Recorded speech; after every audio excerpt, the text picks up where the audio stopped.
You're on the Six Screens Telenetwork, earning the reputation of giving all the right ingredients, uninhibited, and exposing the hard, cold facts about the Watchtower Society. And now, the end is near.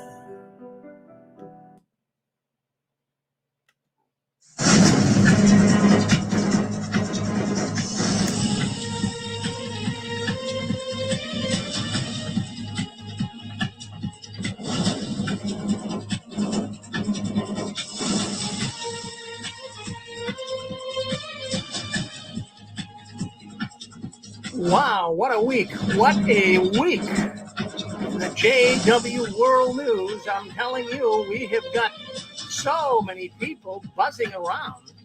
We're all like a bunch of hornets. That's all we're hearing about is the Evans story going on in the Watchtower. Well, we'll have to stay tuned, hear what people say. That's coming up on 8, but we're going to discuss the regular news tonight. And at 8 o'clock, we have a special. Stay with us. Well, there you have it. Hello, everyone. My name's Rick Ferrin, and I'm coming to you from the apostate capital of the world up here in Boston, Massachusetts. And how good it is to be able to come on every Saturday night. We have not missed a Saturday night in 16 years, going on 17 now. And we're here because you're here. Friends, people really rely on the Six Screens. We're not just an audience. You know, we've got YouTube videos and Facebook posts and what have you, but that's an audience. Reddit's an audience. Well, we've got a community here. We have a straight-laced community here at the Six Screens, and I am proud of the Six Screens Telenetwork. I'm proud of all the people that have programs on here and all the people that listen in and people that speak up. Yes, we are making a difference, and we certainly appreciate your presence here tonight. Well, anyways, we're glad you're with us, as I say. It's been a rocking week. I'm not going to say an awesome week. It's been kind of a week that's been really difficult to deal with for me and other activists, and we'll talk about that because we all know what happened. I mean, the big elephant in the room with Lloyd Evans, formerly known as Cedars, and all the information that came out on him this week. It's just unbelievable. And we'll have to see what everyone thinks. I'm sure we're going to get a lot of people dialing in, and we're not going to, whatever you think, we're not going to go one way or the other with this. Whatever you guys think, I think it'll be good for us all to get it out of our system. So we're going to be doing that at 8 o'clock tonight, about a little less, about 45 minutes from now. So we'll see what happens. I know a lot of people, I've been getting emails all week long. And Rick, you're going to talk about this? You're going to talk about it? At first, I wasn't. I was going to say, let it go, because it's just hearsay. But when Lloyd came out and actually said that he was involved with sex activity in the Thailand, I don't know. I says, well, I don't mind talking about it. He's talking about it. So we're going to give all those in the ex-Jehovah's Witness world an opportunity to speak up tonight at 8 o'clock. So let's talk about this. We got some other stories we want to discuss here first. And I think it's also important that we keep up the speed on what's going on behind the curtains. Now, we know there's no hour requirement anymore for those who want to pioneer. Now, I'm sure it's going to change shortly. But can you imagine they had a meeting this week, their midweek meeting on Zoom, and they were saying that in February, which is this month, the end of the month on the 28th, they're going to come out with an annual report. And of course, they're going to speak about all these things that they feel they're doing great in. I hope they also mention what they're not doing great in. But they're saying, and they're giving the witnesses a heads up, that the regular pioneer service is just going to the moon. They're saying that, the pioneers, they want to pioneer. It's going like crazy. Everyone wants to pioneer. Well, wouldn't you? Wouldn't you want to pioneer if you could just sit home and get little time writing letters? You could get an hour in. You could actually get an hour in and still be considered a pioneer. What do you think about that? Wouldn't you want to pioneer when you were an elder? I mean, when you were an elder, when you were a witness. Wouldn't you want to pioneer? Most people would. So anyways, they're going to be bragging. They're going to be bragging. They're doing everything they possibly can. That is the Watchtower.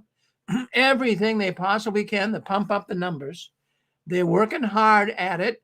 They're going to be talking also about their prison ministry and all the success they're having turning criminals to God.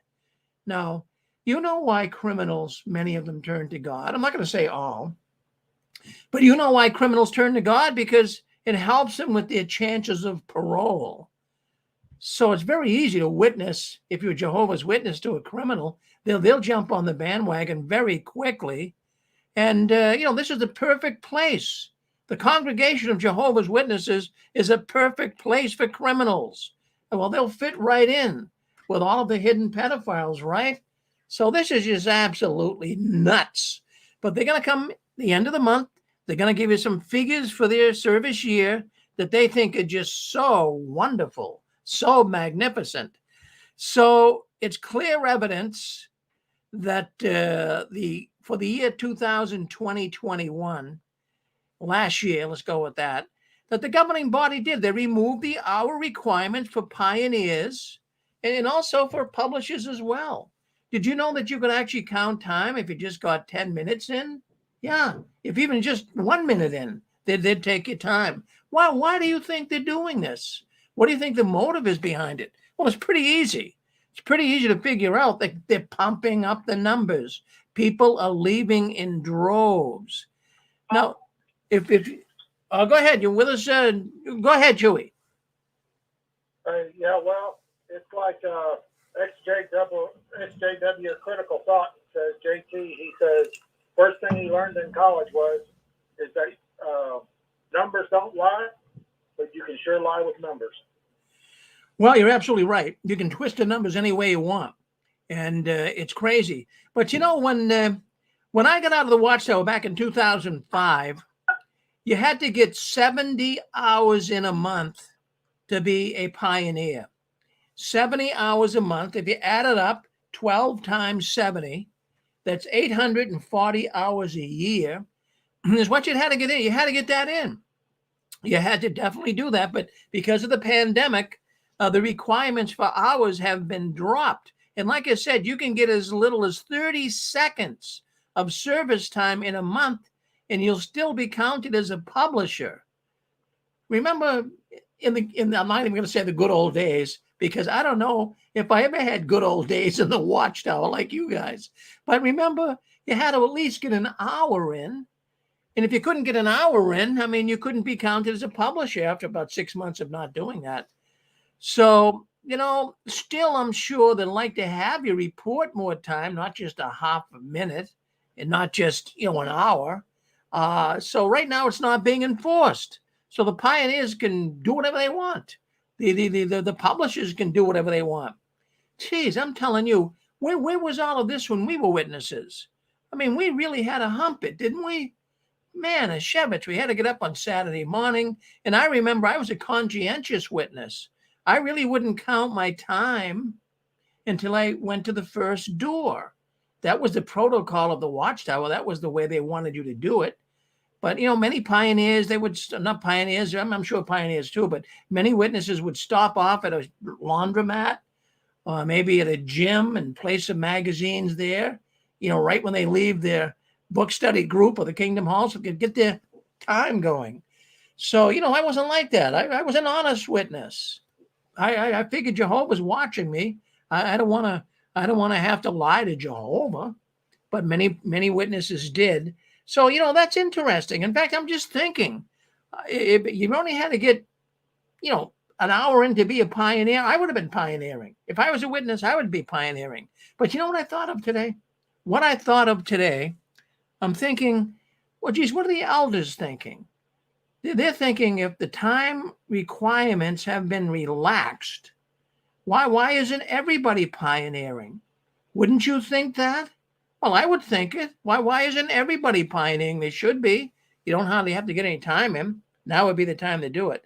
So it's just something that I wanted to bring up tonight, because don't be fooled. Don't be fooled when the witnesses are going to start telling you how wonderful and grandiose everything is in the Watchtower. It's not. They're cooking the books and they're playing with numbers. You want to say something, Chewy? Go ahead. Yeah, I was just thinking, when they, I know these people. I know these people that are writing these letters, and I'm still in communication with them.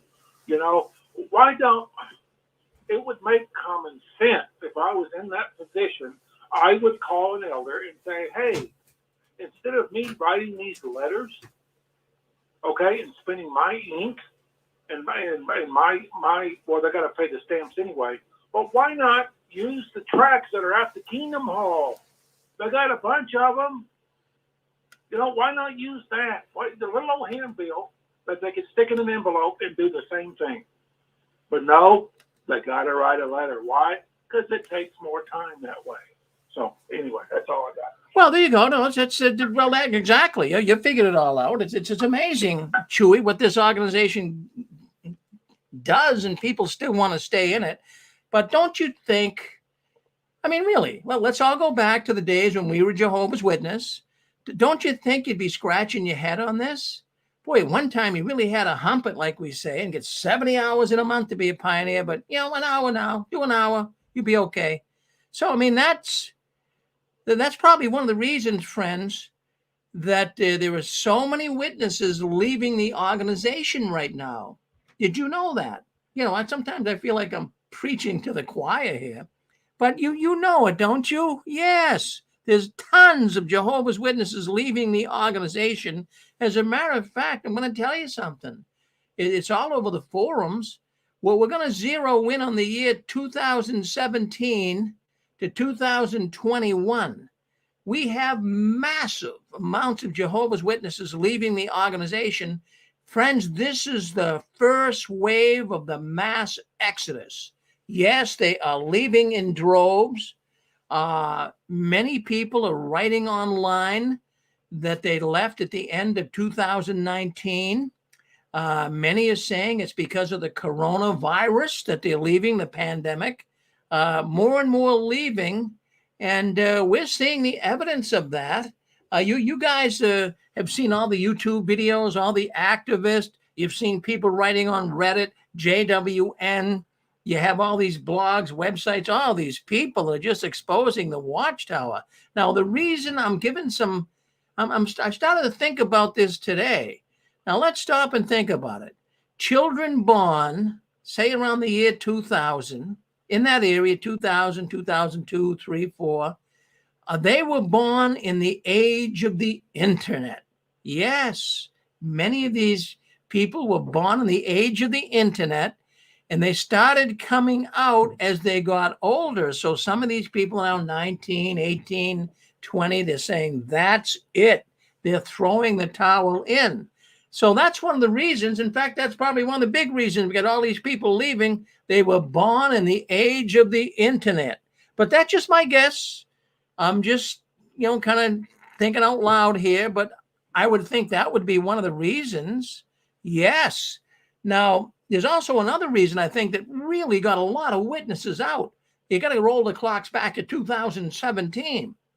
And I really think one of the things that really knocked a lot of witnesses out of the so-called truth, you guessed it, the Australian Royal Commission. It opened a lot of eyes. It really did. This woke a lot of people up. And it exposed the bad child abuse cover-ups in the organization. And it actually got the governing body members giving testimony to the court that completely undercut what they say to Jehovah's Witnesses. So what they say to Jehovah's Witnesses, the governing body, is specifically Jeffrey Jackson, what he said to the Australian Royal Commission completely undercut what the Watchtower, the officials would say to the JWs. He said that they really didn't shun people. That is a bald-faced lie. Yes, they shun people. And, when they asked him about sexual abuse in the Watchtower, he said, well, that's not my department. I'm not in, I don't handle that. Boy, what a cop-out. What a weasel. Slipping right under the door, right? So, yeah, so 2017, the Australian Royal Commission had opened a lot of eyes. There's no question about them. A lot of people, I mean, thousands of Jehovah's Witnesses have left because that's something that could be substantiated without any question of a doubt.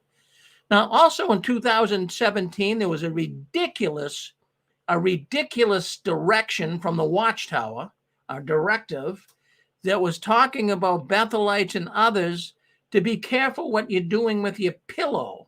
The ex-witness community, they called it Pillowgate. Remember? Now, they were saying that, you know, they were concerned about homosexuals. They were concerned about witnesses, Bethelites masturbating. They were concerned about the ways Bethelites and witnesses were conducting themselves sexually. So they actually condemned, you know, putting a pillow between your legs. I mean, I don't know who does that anyways, but maybe people were doing it and they had to talk about it. How foolish that is. How foolish that is. So, you know, I have to tell you that over two decades ago, and this could have been me saying it because I heard this from a circuit overseer, but 20 years ago, a person wrote to me today. He said that the circuit overseer said this to the congregation, 2 out of every kids that are raised in the truth would leave by the time they were in their early 20s. Well, that's true. And I remember when I was in too, a couple of decades ago, I heard a circuit overseer say a similar thing. He said specifically up here in New England, where I live, he says the young witnesses are leaving like crazy. They weren't sure why, but they were leaving like crazy. Friends, it's the internet. It's the ability to communicate with other ex-witnesses. It's the ability to see what's going on under the carpet. So here we have the governing body. They're trying to hide the shrinking size of congregations. They're merging existing congregations, so the number of people seem to be staying relatively the same. Now, I can speak very credibly about this because this happens. This happened in the congregation that I used to attend right here in Wilmington, Massachusetts. And I knew one of the elders, and he works at the grocery store over here and where I live. He's out of the truth now, or at least he's like a PMO. He's kind of fading away. But he told me that all of a sudden, you know, the congregation was shrinking. And then all of a sudden, within a small period of time, all these people started coming in from all over the place. They didn't even know who they were. But what they're doing is they're closing certain congregations down. And then they merge these ones that are closed down with other congregations in strategic areas. So you might have had 60 publishers, but like in a 2-week time, you now have 150. So, you know, the witnesses, they're just scratching their head. Wow, look at all these people. Look at the people. Jehovah's blessing the organization. That's a crock of baloney. So, you know, I'm just thinking, I don't know if the witnesses are going to go back meeting at the Kingdom Halls or not. But if they do, boy, I'm going to tell you what. After sitting home for 2 years, now they're going to have to get dressed up. Of course, they were getting dressed up for the Zoom meetings anyways. But now they're going to have to get dressed up, drive to the Kingdom Hall, you know, when it's freezing cold. Then they're going to have to go out knocking on strangers' doors. I can't imagine people are going to be happy doing that. Would you be happy doing that? If you were a witness after sitting home and loafing? Work, Rick. What do you think, Jeff? Yeah, that ain't gonna work. I mean, after, you know, because of the pandemic, and they've been doing these Zoom meetings, and you know, they haven't gone out door to door in, well, essentially years, and I can't see it working for them anymore. I really can't. These people ain't gonna want to do that. I mean, it's a lot of effort to do that. You better believe it, Jeff. I know you did it. I know I did it. I know my wife did it. I know so many people that did it. And you know something? We sucked it up and we did it. A lot of us didn't like it. I didn't, you know, we did it, but I didn't like it that much, but I did it, you know. You dreaded walking up to the door. I remember that. Yeah, it was just, you just didn't want to do it. Now, I talked to my cousin 3,000 miles away, and on both coasts, people are wearing their pajamas. We're in a different world. People are living differently. They're working differently. so many of the witness ideas are a day late and a dollar short. It's not ever going to go back in so many ways of our society to how it was. And that's just one of the ways. You think it's never going to go back to normal, Pixie? It's not. It's going to be so different for everybody in every way from here on out. Well, thank you, Pixie and Jeff, for weighing in. But I have to tell you, I'm not sitting here just blowing wind. And I'm not making this up. I'm not looking through rose-colored glasses. The witnesses are tanking. Do you guys, let me just familiarize you with Reddit. I think most people know what it is, but some people don't. It's a forum online, like a chat room where you can get in there and write and converse with ex-witnesses. So I've been in there for about 10 years. When I joined, there was only about 6,000 ex-witnesses in there. Now, I'm going to just say this, that just a few years ago, 3 or 4 years ago, there was 10,000 people in there writing. Well, let me tell you today, there's 70,000 people that are writing on Reddit, and that doesn't even take into account how many have left and don't know anything about Reddit. So, yeah, I'm telling you, this is just absolutely nutty. And also here at the 6 screens, I see so many more and more people coming in. People are emailing more than ever before. People are messaging me. Something's going on. People are leaving big time. The mass exodus has begun. And the Watchtower, the governing body members, they keep massaging the figures to make it look like they're not losing members. Well, you can do that all you want. They did that for years, and now they can't hide it anymore. I do believe they are still massaging the numbers to make it look like they're not losing. They want to make it, they want to present this image of, oh, look we are growing as many members as you can possibly think. No, they are bleeding members. They're hemorrhaging. And let me just tell you another thing. I want you to stop and think. I just want you to stop and put your thinking cap on. This is a dangerous, destructive cult. You just can't talk someone into being a witness. I mean, maybe you're pretty good at it. Maybe you could kind of give them the right sales pitch and bring them in. But there's also a lot of mind control that goes on here. There's a lot of people today that are checking the witnesses out before they even become a witness because they get online and do it. But this idea of they have to recruit.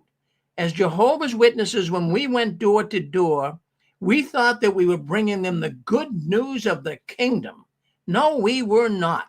We were recruiting people into a cult, and I feel bad about that today. And you feel bad as well. But you know something? They've got to present this image that there are more and more people coming in. And the reason for that, now think about it. I want you all to think that you all just got a job as a salesperson, and you went to the company and they said, no, I want you to take this widget, Susie, and I want you to go sell this. So you go ahead out, you make some cold calls and go sell this widget. So Susie goes out and she's knocking on doors all over the place. Nobody's buying the widget. So Susie comes back to the company, gee, I can't sell this widget. Nobody likes it. And she quits. Oh, she quits because she's not selling it. So what it is with the governing body and the officials of the Watchtower, in a cult, they got to make it look like things are happening to keep people doing this. Just think about it. You guys remember back in the year 2005, when I was still a witness, how many people do you think it took to actually bring one person to be baptized in the Jehovah's Witness religion? What if I told you 10,000? 10,000 hours. 10,000 hours is what it took to bring one person in. So they want to make it look like things are growing. You're witnessing, you're writing these letters. It's all happening. It's not. They have to present that image, that falsehood. So you'll keep doing what they want you to do.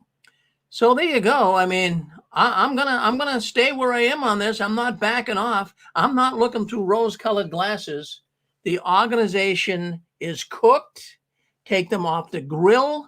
There's nowhere for them to go anymore. You're on with us. Go ahead. Let's hear what you have to say. Go ahead, Michigan. Yeah, good evening, Mr. Farron. Yes, sir. Yeah. I've been listening to the program here with interest and outrage as usual and all that.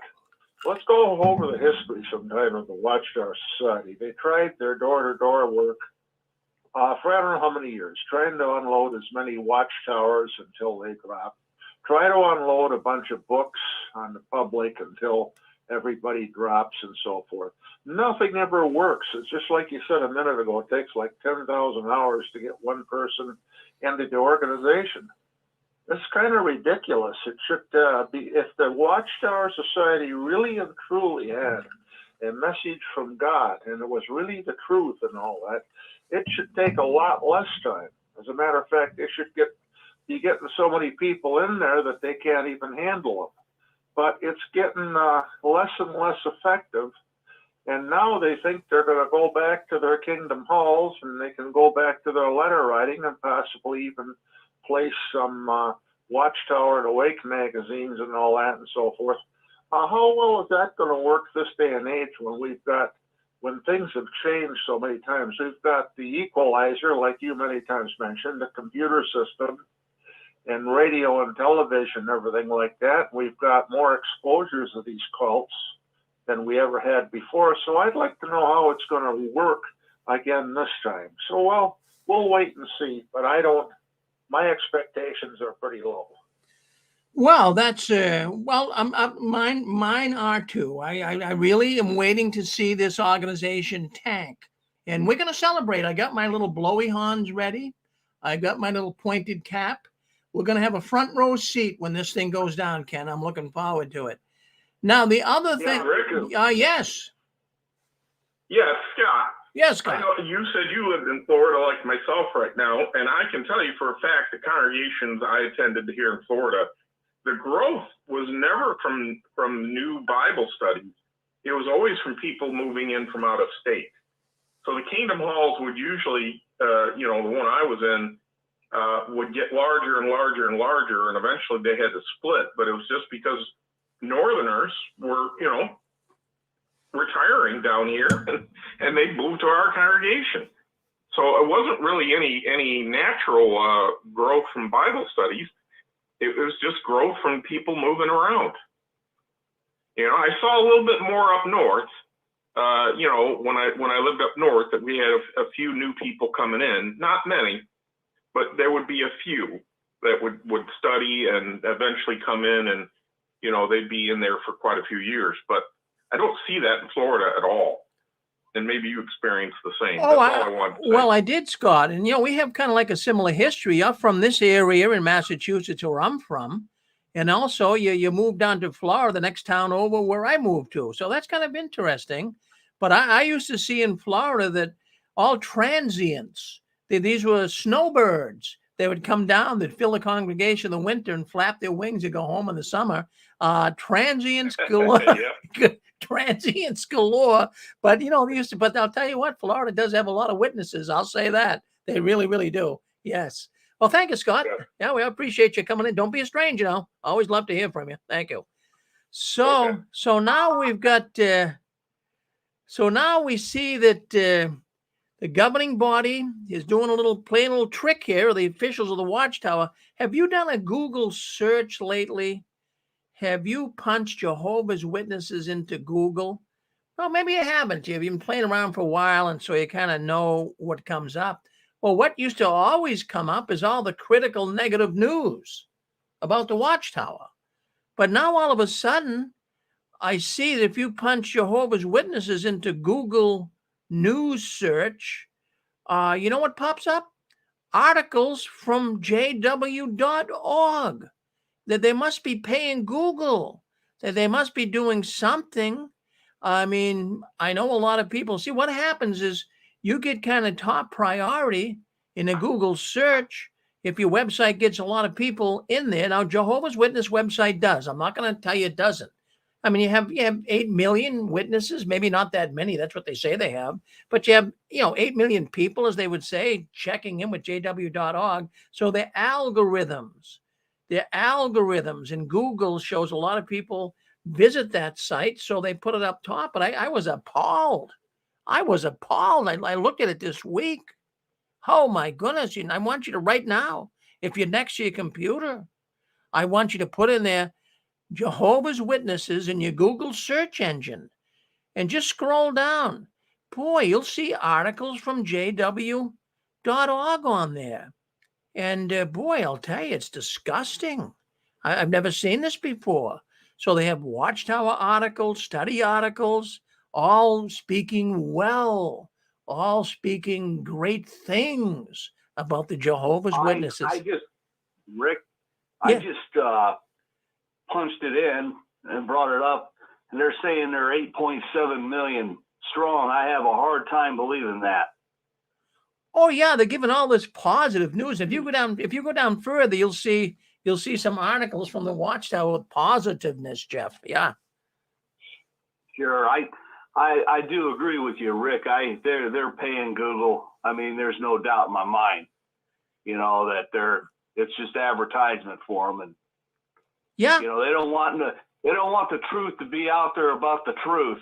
They just want to, put out their propaganda so they get more members, so they get more money. That's what it matters.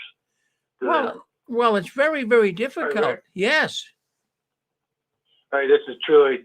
I did the numbers. They have that baptismal thing. The number is 170,000.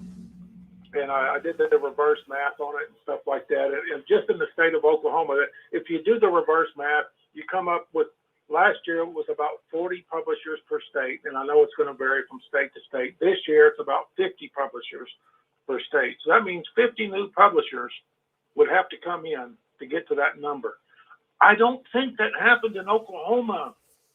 I really don't. Even though that's a low number, I just don't know how they got. Where would they go to get baptized at? What kind of conventions would they go to? I just don't see them bringing in a whole congregation in Oklahoma with all the congregations closing. That number's up. Well, you're absolutely right, Chewy. And I'm just wondering too. The question could be asked here. We're gonna discuss it. We got a story come up. We're gonna discuss that tonight too before we leave. Yeah. Okay. Well, thank you, Chewy, for chiming in with us and giving us that thought. Now, when do you think the Jehovah's Witnesses are going to go back to the meetings and their ministry, door to door, or cart witnessing, or whatever? But let me tell you, friends, I checked it out online. I was looking in to see if any countries have relaxed the COVID standards, and I came across a number of them. England, France, Ireland, Netherlands, and several Nordic countries have taken steps to end or loosen their COVID restrictions. In some places like Norway and Denmark, the easing comes even though cases count are still hovering near highs. So there are many countries right now that are saying, hey, get rid of the COVID restrictions. So with these countries removing all the COVID restrictions and their cases of COVID exponentially falling in certain areas, it's bound to happen and likely will be announced, I would think, but I'm not sure. You would think they'd be announcing that they'd be going back to the meetings, but we haven't heard anything yet. And I'm really going to be in the camp that says, I don't think they're going to go back. I really, really don't. Now, there are some that think they will, but I know with all I'm with you, Rick, on the $20 bet. I think it's going to be the fifth and never. I don't think they're ever going to be like they were. The Methodists are losing membership too. I think it's all going to go to TV evangelism and for people to send in money. I don't send $2 to any TV evangelist ever, but at least the 700 Club the other day had dug a well for some people. I don't ever remember a story of any congregation in Africa getting a well. Yeah, well, Pixie, you've been around for a while. I mean, can you smell a rat a mile away or what? Yeah. I just think it's like the Tom Petty song. It's a runaway train, ain't never coming back. You got it. Well, thank you, Pixie. Thank you. So, I'm not seeing these governing body updates on their JW broadcasting. I'm not seeing them screaming that they're going to get back to meetings soon. I believe deep down that the Jehovah's Witness governing body would love to have all the witnesses return to the kingdom halls. It's much easier to extend control and compliance with people who are meeting in person, right? Don't you think so? I think so. But, I'm seeing here that I think you're worried. I really think, I'm going to tell you what I think the governing body is worried about. I'm going to tell you. First of all, they're going to be concerned when they have the people, the witnesses go back to the kingdom hall. There's going to be a lot of absentees. There's going to be a lot of empty seats. Why? Because people have been too used to this going on Zoom. They're not going to go back to the kingdom hall, and they have a legitimate excuse. They can say, well, I don't want to catch COVID. And what's the governing body going to do? Nothing. Also, I believe the governing body is scared to death of the kingdom hall crashers. Remember Zeb and all these people that were crashing kingdom halls, walking in, walking up on the stage, taking over the meeting, telling the people sitting there how perverted. Jeez, I'll tell you, that took a lot of guts, right? Hey. Yeah, yes. Oh, Rick. Hey, how's it going? It's Braden. Hey, Braden, I'm doing good, doing good. Yeah, from Toronto. How are you doing? Great, Good? great. Yeah, yes, yes. So here's what I'm thinking of. So they say they're growing in leaps and bounds.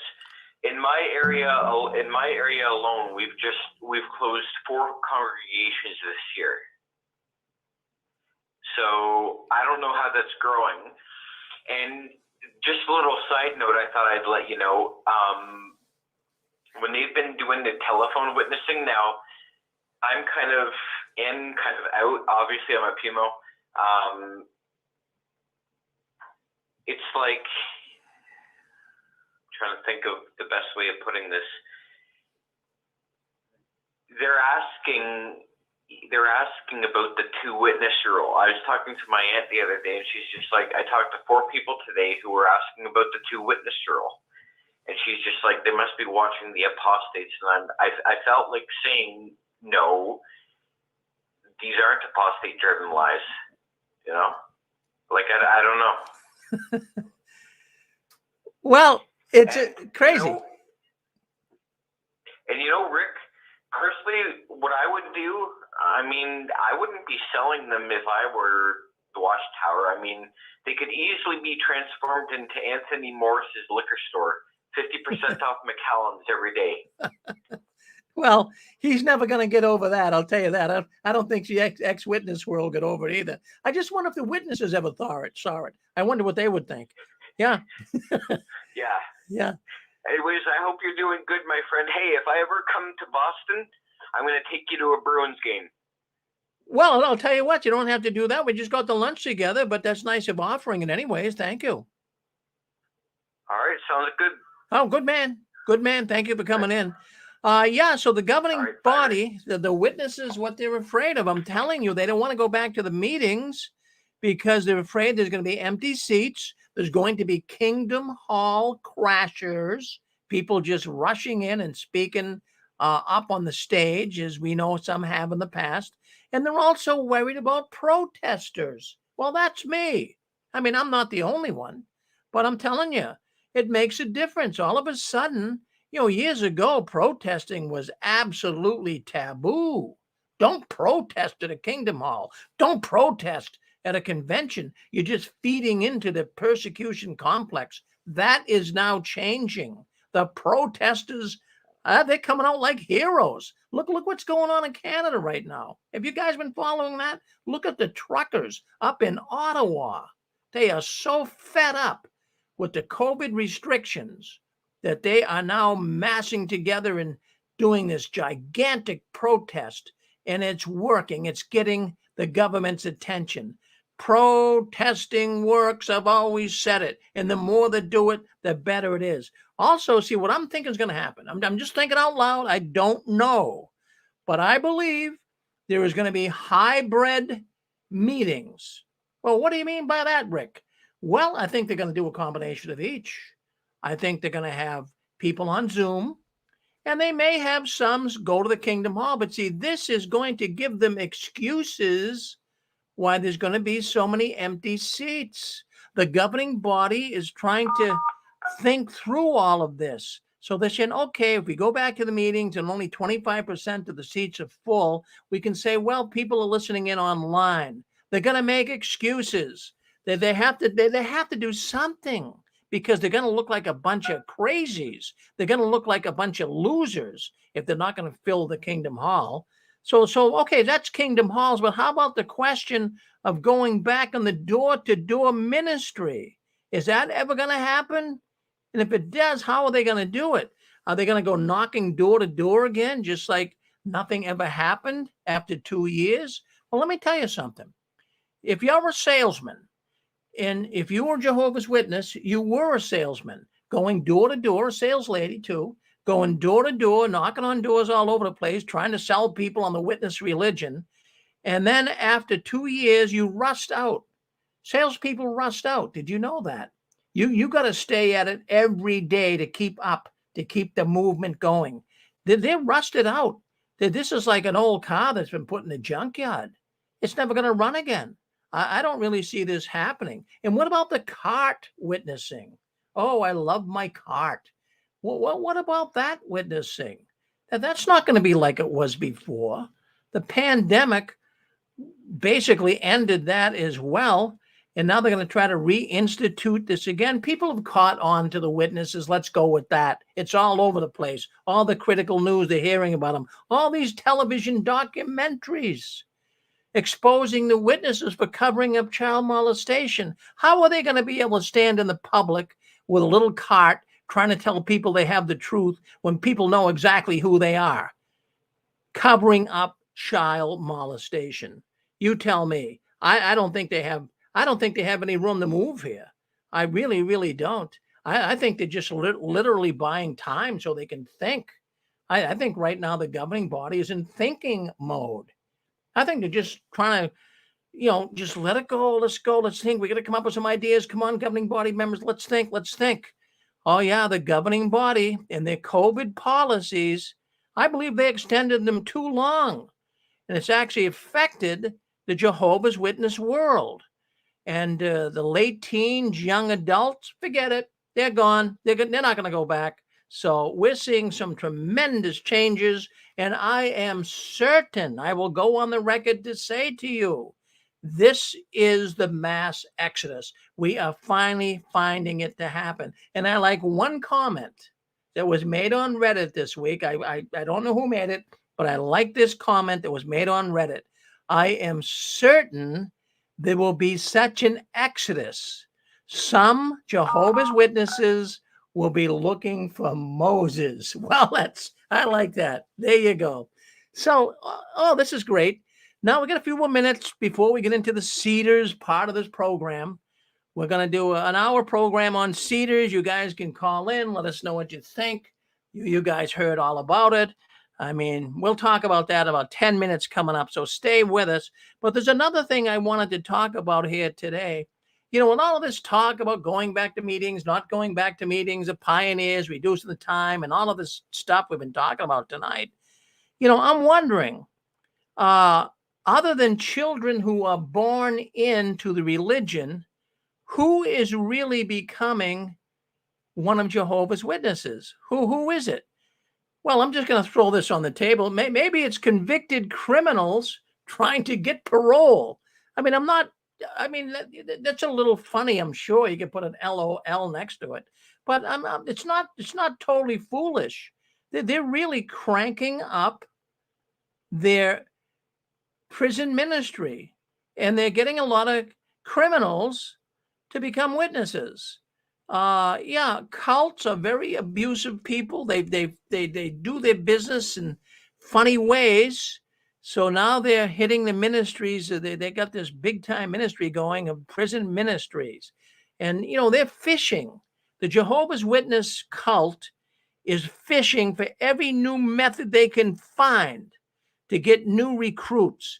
They're looking under every rock. They're looking behind every corner. They're doing everything they can to get more people to join their organization.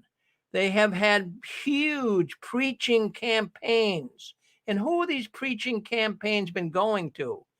Immigrants and refugees. Yes, immigrants and refugees.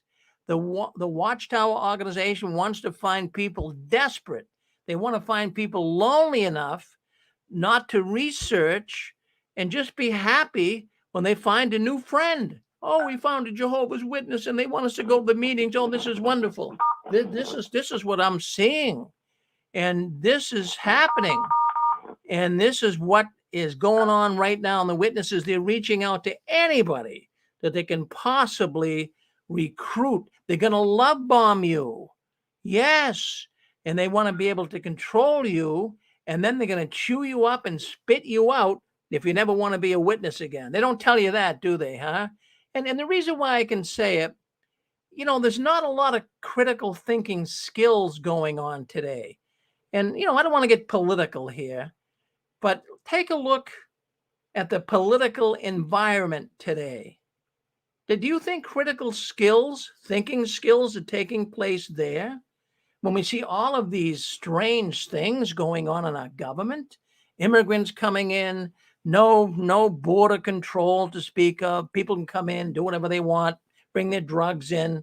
Do you think really people today have critical thinking skills? I'm beginning to think no. So maybe the Watchtowers can make out like a bandit with some of these people. They're going to prey on people's emotions more than logic. They're not going to give you logic, and they're going to target people who at a low point in their life. Yeah, maybe that's why many of us became Jehovah's Witnesses. We were looking for friends. We were at a low point in our life, and it's so easy for them to attract people like this, and they tell them that all of their problems will be fixed very soon. Yeah, that's what the cults do. They're going to give them answers to life's hardest questions and tell them it's all going to be better soon. Absolutely. I have to tell you this. I'm beginning to see this. Only the dumbest of the dumb are staying in the Watchtower. And I always say the ones that are in there now, they have a grade level 5 mentality. These people are acting at grade level 5. That's about 11 years old. They don't know if there's a real boogeyman, a Santa Claus. Recent material, the recent Bible study material is about 2nd to 3rd grade. Yeah. They have really dumbed it down. Yes, they have, Pixie. And so I would think you'd be hard pressed to find many functioning Jehovah's Witness families. I really believe you. No, I think they're targeting inner city poverty. And like you said, the immigrants coming in. And like you said, the prison ministry, which is bad in so many ways, but they've got some targeting populations of the very poor too, and almost illiterate at this point. And we know 100 years ago, whether you agreed with the dogma or not, it was a bit scholarly, and now it's exactly the opposite. And I would say the new brochures are about grade. I think it got cut off there, Ron. I think it got cut off there, Pixie, but we'll get you back soon. But anyways, I have to tell you that it's a different Jehovah's Witness world right now. And I'm seeing that we have got things taking place right now that we've never seen before. And like I say, I don't believe there's too many normal functioning families in the Jehovah's Witness religion anymore. And so many people are now being love bombed. Many immigrants coming into this country. Now, we know that they did away with their foreign congregations, here in America, where they tried to bring people in to learn the language and what have you. They did away with that. Maybe it wasn't working as good as they thought. But there's one thing that I know.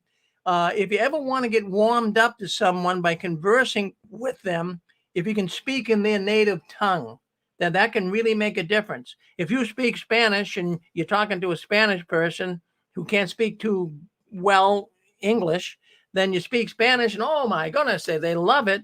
It's basically an instant bond that opens the door to indoctrination. And that is how they got so many Spanish people back in the 80s and early 90s. So there you have it. I wanted to bring that up today. I wanted to bring that up today. And, I have to tell you, as I go over all of the information that comes across the internet on Jehovah's Witnesses, now I see they're starting to get some points on their scoreboard, like I said before, with Google search engine. Somehow, some way, good things are showing up, but it wasn't always that way. But you just scroll down a little bit, get by all of those lies from the Watchtower, and you'll still see all of the badness that's going on in the Watchtower. You're on with us. If you'd like to say something, we're going to be going to, 8 o'clock, a couple of minutes. We're going to talk all about Lloyd Evans. Now, there's a lot of things people are going to say, and we're certainly going to entertain your thoughts. We're not going to cut you off. We're going to have some good, bad, and ugly.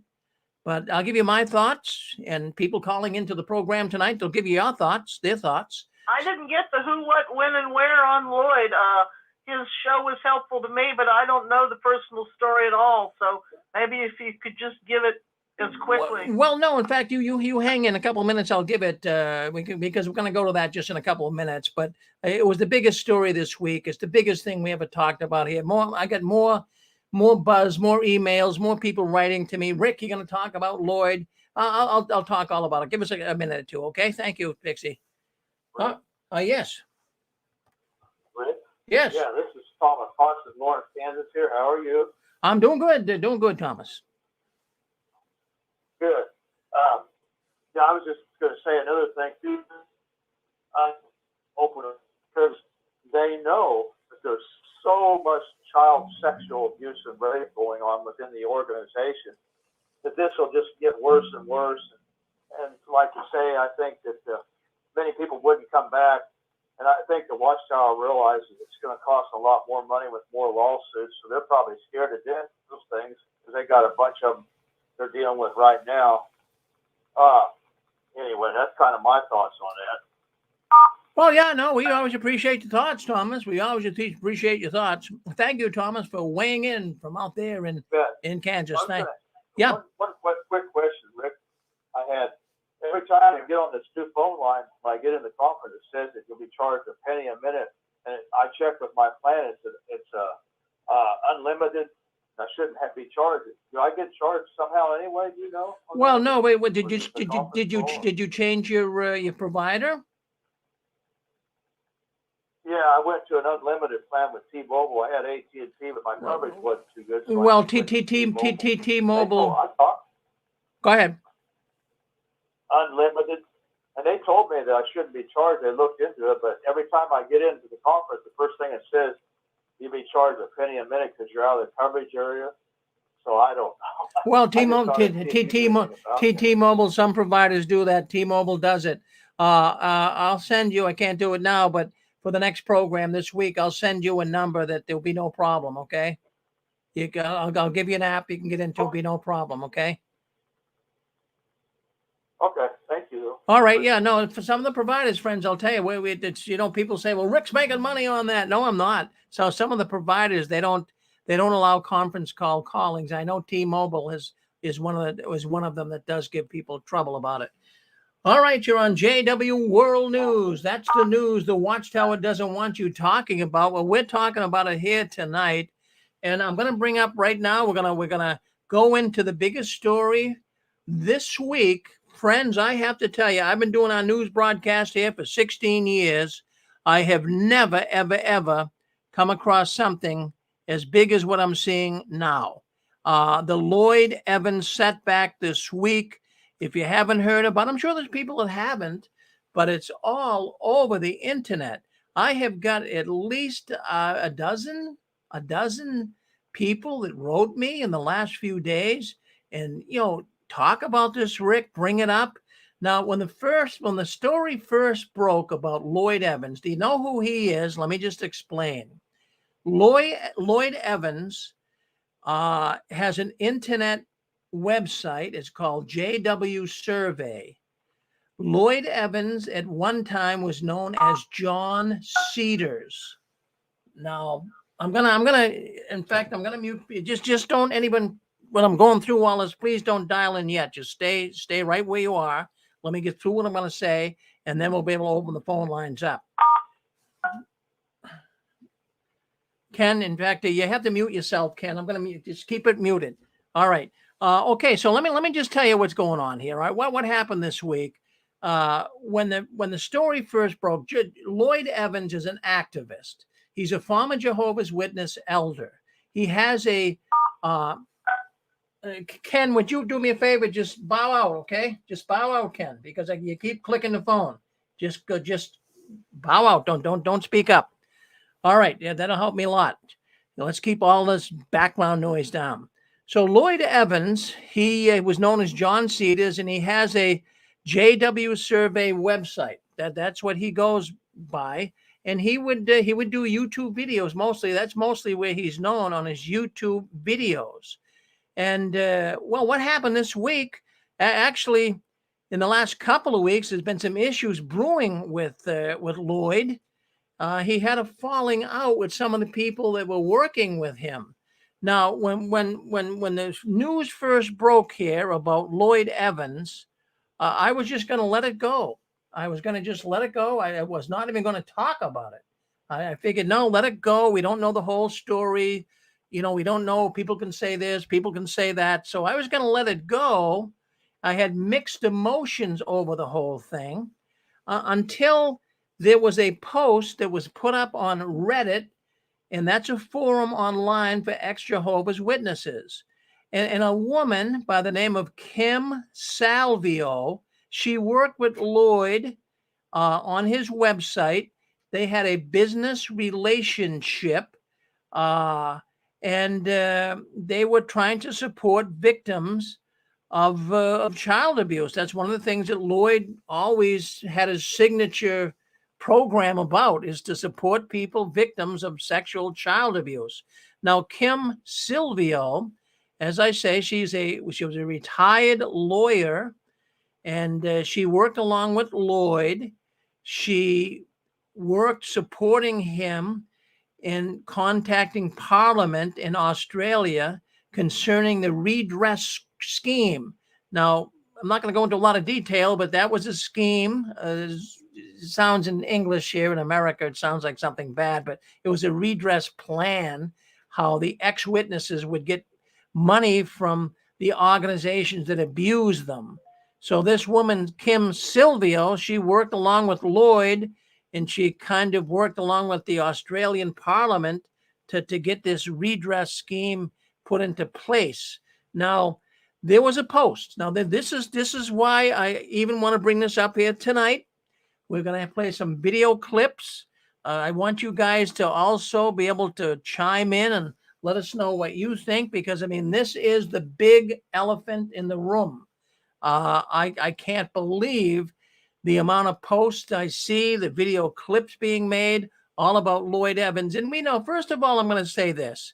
Lloyd Evans did an excellent job bringing people out of the Watchtower and letting them realize how foolish it was. But that's not to say that other ex-witnesses don't do a good job either. But he got a good jump on it. He put together a good program, and he did a good job. I have to say that. And I never picked on Lloyd. I never did. I would always wish him the best, and all of the people on YouTube, Critical Thinker, JW Escape, all of these people doing YouTube videos. I always upheld their ways of doing business. We're all allies, right? Fighting against the Watchtower. Well, let's get back to Kim Silvio, who was a legal advisor for this JW Watch. That's the website, JW Survey, JW Watch. Now, this is the letter. It was put up on January 31st, 2022. So, that's probably about 8 days ago, right? And when I read the letter, it was taken down, but fortunately I got the letter. I do have the letter, and I'm glad I saved it. But here is the statement that was made by Kim Salvio.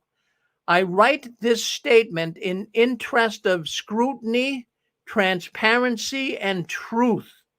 Knowledge can be a powerful thing.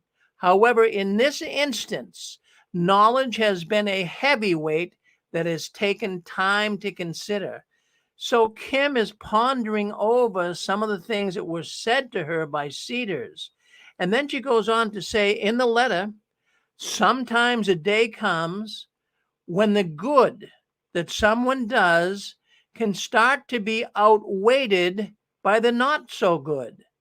Behavior becomes toxic, hypocritical, suffocating, and controlling. This is her words, not mine. These are her words. This is a letter she put up on Reddit that was taken down. And then she continues to write, some weeks back, Lloyd openly and without warning notified me of his infidelity and engagement with prostitutes on a very regular basis over many years, among other matters that don't need to be specifically mentioned. All right, so in the letter, Kim here is accusing Lloyd of visiting prostitutes. So she says that that's what he told her. We later find out that he did, because he did a live YouTube saying that he did so. All right, so we got that much, right? Now, then she goes on to say, this was shortly before he notified the community that he would be taking a 2-month break from activism to reevaluate his life for the sake of his mental health. She says this is not correct. Lloyd had been in Thailand making use of the many different facilities and getting to know the locals and other tourists shortly after Christmas, only returning to Croatia a few days later. Okay, so he told Kim, Lloyd told Kim that he had some mental concerns, which we all know. I'm not gossiping, because he wrote about it on YouTube. He gave a public notice of this. He had some mental issues. He had to take some time off, and he went to, of all places, Thailand. So, okay, we got that part of it. So far, everything seems to be in place. Then Kim goes on and she does reiterate in the letter, it has been said that activists are happy for for individuals to be Jehovah's Witnesses, providing they know the whole truth about the organization. Well, that's a true statement. I mean, I'm happy too for Jehovah's Witnesses. If they listen in and they know the whole truth about the organization, we try to give that every Saturday night as well. But here's where it starts to get a little bit ugly. Here's where it gets a little bit ugly. Lloyd's subscribers, support team, and patrons are not being given the correct information. Okay, so Lloyd does have a lot of subscribers, friends. I'm going to tell you something. Over 100,000 subscribers. That's a lot of subscribers. I only have about 3,500 subscribers. Of course, he's been at this way longer than I have. I've only got on YouTube in the last few months, but he's got 100,000 plus subscribers. And I thought that was interesting, because that means he's getting a lot of people out. People are subscribing left and right. So he has all of these subscribers. He has a support team. Well, yeah, that's good. He had this Silvio woman and some other people who worked along with him, promoting his website, working with him. I'm not going to mention some names here, because they're hiding under a carpet right now. So I'm not going to mention all the people that were on his support team. I feel bad for them, because they're really embarrassed. They would be. So also he has what they call patrons. You say, well, what in goodness name's sake is a patron? Well, on YouTube, you can actually have people subscribe to your YouTube channel, and these people can be patrons if they want. It's their decision. If they want to be a patron, they can subscribe to your channel and pay you so much per month. You don't have it taken right out of the credit card, just like WATCHTOWER does, right? So there were many patrons he had. He had a support team. He had subscribers. So he's, Kim is writing here, the woman that was with him, they're not being given, all of these people, the subscribers, support team, patrons, they're not being given the correct information. That's what's really bugging Kim. There are matters that he does not want the public to know about, wanting rather to maintain a facade that appeals to those concerned. Yeah. So he would put on a facade, she's saying. Now, this is her saying it. I'm not saying it. I'm just reading the letter. But so he would put on a facade and make it look like everything is hunky-dory. To show his narcissistic behavior, deceitful regard for the feelings of others, the use of funded generator, generated, that is, through the activism work to pay for prostitutes, an industry known for the exploitation of women and minors, a solo non-mental health related trip to Thailand, and failure to be honest in respect to the true reason for his absence would cause reproach to be brought upon his name and therefore must not be spoken about. Basically, he didn't think people should speak about this, but Kim went ahead and she's speaking about it. And she's hoping that this information that she's given will give you the same opportunity that Lloyd gives to all Jehovah's Witnesses about their religion, the truth. So she's saying she's spilling the beans and she's telling the truth. Now she says, are you being deceived by this hypocritical, dishonest, and misogynistic man? Many times, Lloyd has shouted down other activists, members of our community, for not agreeing with him. Friends, I have to agree that even happened to me. Yes, I was a friend of Lloyd's on Facebook. He didn't want to be my friend anymore because I was a Christian. Now, I'm just saying it, but I never held that against him.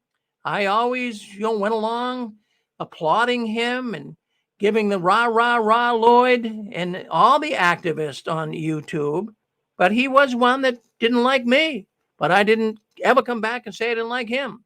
Now, as a result of him showing and trying to convince others that he was the one that was a victim, he's coming across saying he was a victim. And he's really not to blame because he was really brought into this victimhood by what went on with sexual repression in the WATCHTOWER. That's another story. We'll get into that in a while. Let's get back to the letter. So how many activists, this is right verbatim from the letter that Kim put on Reddit, how many activists have stopped? Now, this is what I like. I saw this come across a few nights ago, a week or so ago. I looked at it and I got up in the morning and I felt kind of nauseous. I didn't feel too great about this whole thing. She says, how many activists? Well, that would be me. And that would be a number of you guys too that are listening in tonight. You do YouTube, you call into the program, you're an activist. You're speaking up against the WATCHTOWER. Everybody calls in this program as an activist. People writing on the YouTube comments are activists. So how many activists Kim is suggesting here have been stopping their efforts of wanting to be an activist anymore, is what she's saying. How many people have been silenced because of Lloyd's actions? You would be shocked at how many people have left activism because of him. This one I put a big underline under. I'm not leaving. I'm not leaving. This will go away. This will be water under the bridge. But I certainly would hope people would not stop their activism because of something here that Lloyd did. Yes, people do bad things. It doesn't have to reflect on anybody. Is it possible, what Kim is writing here, for us to consider that he has manipulated the entire community to see him as the authority, the only opinion that should be considered? Does he have a monopoly on the activism movement? Experts often say that the indication of a cult is what happens when you leave. Yeah, like the Hotel California, right? It's easy to check in, but you can't leave. So it cannot go unnoticed how many people are cut off, cut down, attacked, and shouted into silence for expressing a varied opinion to Lloyd or for daring to question him on the critique in any way. So Kim got a lot of flack. She really did, for spilling the beans. But it bothered her conscience. We'll get to that in a little bit. It bothered her conscience. She felt that she had to speak out. And she says it's now time that the community are given the opportunity to consider these matters and ask this question. Is it time to let the videos Lloyd has produced speak for themselves and let many other activists take the mantle with a truly free and community spirit? In other words, Lloyd, he might not come back on, or whatever he chooses to do is his choice. But, she doesn't want the other activists to just drop out here. She wants them to run on with it and keep exposing the Watchtower, because Kim Silvio, she also is a former Jehovah's Witness. So she says, I have great consideration as to whether I should disclose this information to the community, and I have considered a few factors. She wants people to realize it. She wants the patrons to realize it. She says, I want you to know this as a subscriber. Now, well, it goes on and on and on, but we don't have to go more into it. But you can get what she's talking about here. So she really spoke up. She put this letter on Reddit, and it really was quite damaging to Lloyd. And then I didn't know if I could believe it or not, right? I really didn't know whether it was true or not until Lloyd made a video. And he came on, he explained that, yes, now that this is out, he explained that he did visit Thailand. He did have sex with prostitutes. So he did admit it. So it's not like, Rick Farron here is blowing the whistle on Lloyd Evans. I'm not. I'm just reading what's there. And I'm going to play you some clips. But what do you guys, did you guys hear some of this at all this week? Am I making more of a big story out of this than it is? Well, what have you guys heard? It's new to me. I'm sorry that he had flawed behavior. He's an atheist. If he wants to do that behavior, he can. I hope it didn't hurt his family too much. But it does not negate the fact that he became very journalistic. He had 2 years of almost daily shows that were flawless. He had a documentary that took us on tour in New York. His previous work was very helpful to me, very helpful to other people. And he really, really did it with a very good, even-handed style and good production ability. Well, thank you. He's never on it. Previous work was good. That's well said, because he did a lot for the XJW community. People really need to realize that. Right, Jeff, I go with you with that. And I certainly have always said that. He was very articulate. He did a very, very good job. But there's only one thing I'm wondering now, and why I even woke up in kind of a crummy mood the other day when I heard all of this. All of us right now who are activists, all of us, and not just me, but all of you guys too. Everyone speaking up on this program's an activist. We are gonna, our credibility is gonna be in the dirt. That's what's gonna happen. But it'll go away. It will go away. But can you imagine the governing body?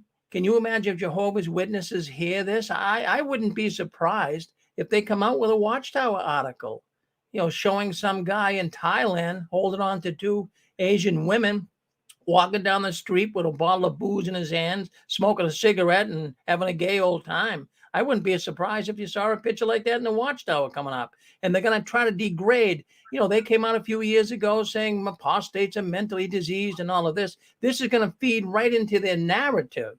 That's why I'm a little. Hey, Rick? Yes.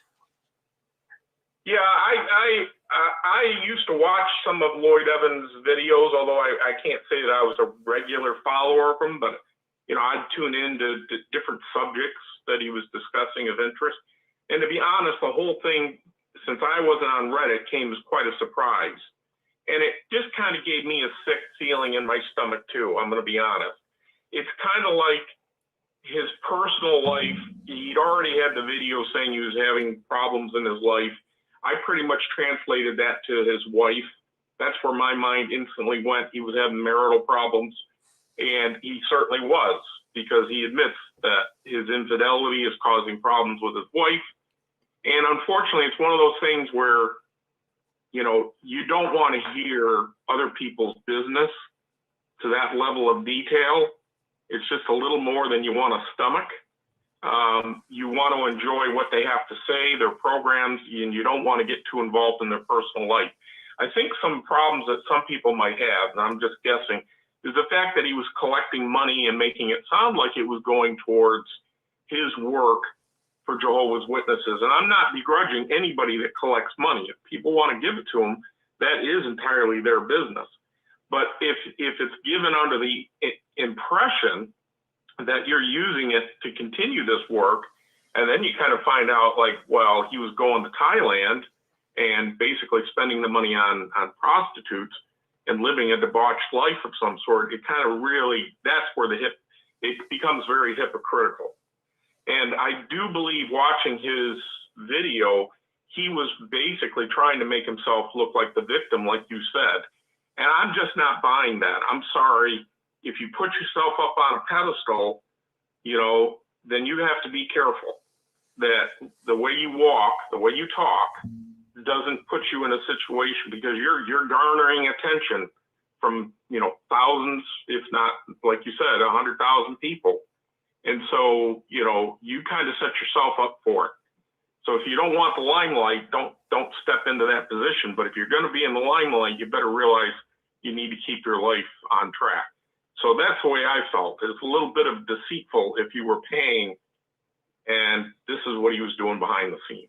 That's just my thought. Well, no, those are good thoughts. And certainly, you know, there was a young man too that he wanted to, in fact, I see him writing on Reddit the other day, and he's an ex-witness young guy. And he said, you know, I really want to become an activist. He said, but geez, I'm scared to death with all this going on with Lloyd, and, you know, people are going to berate me and all of this. Well, yeah, you jump into the limelight. You gotta kind of be, you gotta really, you know, speak in a way that is not going to be contrary to what you're trying to advocate.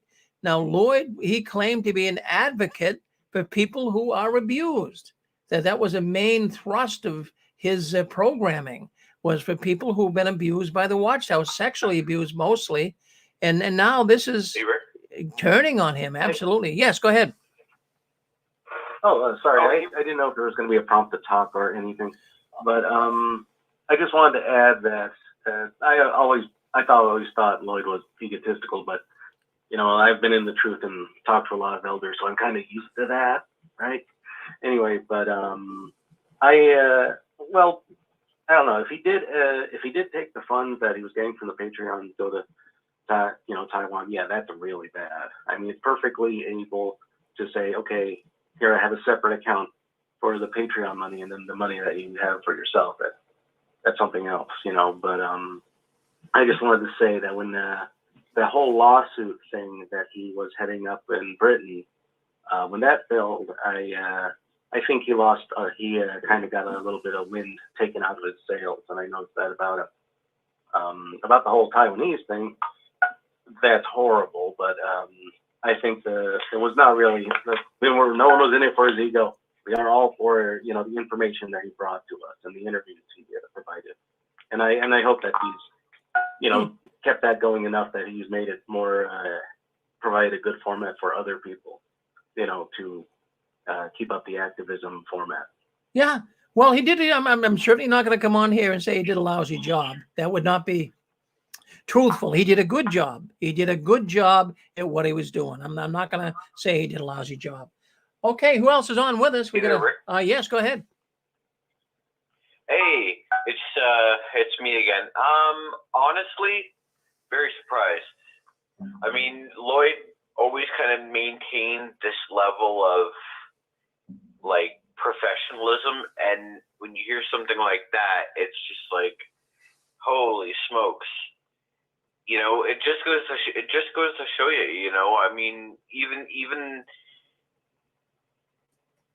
somebody like Lloyd, you know, can fall even after, you know, amassing all his subscribers and everything like that. Like, I mean, how can you really rebuild your credibility or even really begin again? Like it's at the point when you do something like that, it's like having a castle on the sand and the wave comes and erodes it away. There's like, I mean, he made a mistake.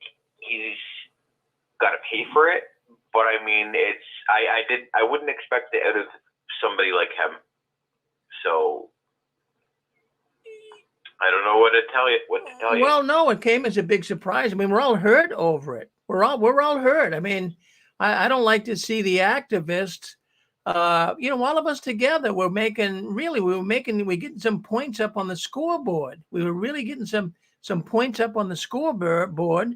And I don't know what will happen next, but I do know these things do go away. We'll see what happens. The only thing is, when I watched the video, he came out with a video and he explained, it was like an hour and a half long. I think it's been taken down since, but he came out with a video and he explained, I'm going to play some clips from the video. We'll do that in a little bit so you can kind of get an idea what I'm talking about. Yeah. But he was kind of, and if you're caught in a situation like that, it's best to just, I don't know. I've never been caught in a situation like that, but so I don't know exactly, but I'm thinking it's best just to come out and say, hey, look, I messed up. I made a mistake. I'm sorry. I made a mistake. I apologize, but he seemed to blame all of his problems on everybody, the Jehovah's Witnesses, his wife. And that's what really got me. I'm just thinking out loud. That's the part that hurt me the most as a woman is her and her feelings. I think even when I was reading the comments, everyone was like, oh, it's okay. No one even expressed how they felt bad for her and his girls. They're going to be women too. I mean, is everyone forgetting about the woman here, his wife? Like, what he did and how he even addressed it. And I couldn't even watch it all because I was just so sick by it. But where was his sympathy? Where was his, I did something terrible to my wife? Instead, he blamed everyone. To me, that for a woman, I was just completely turned off by that. Mm-hmm.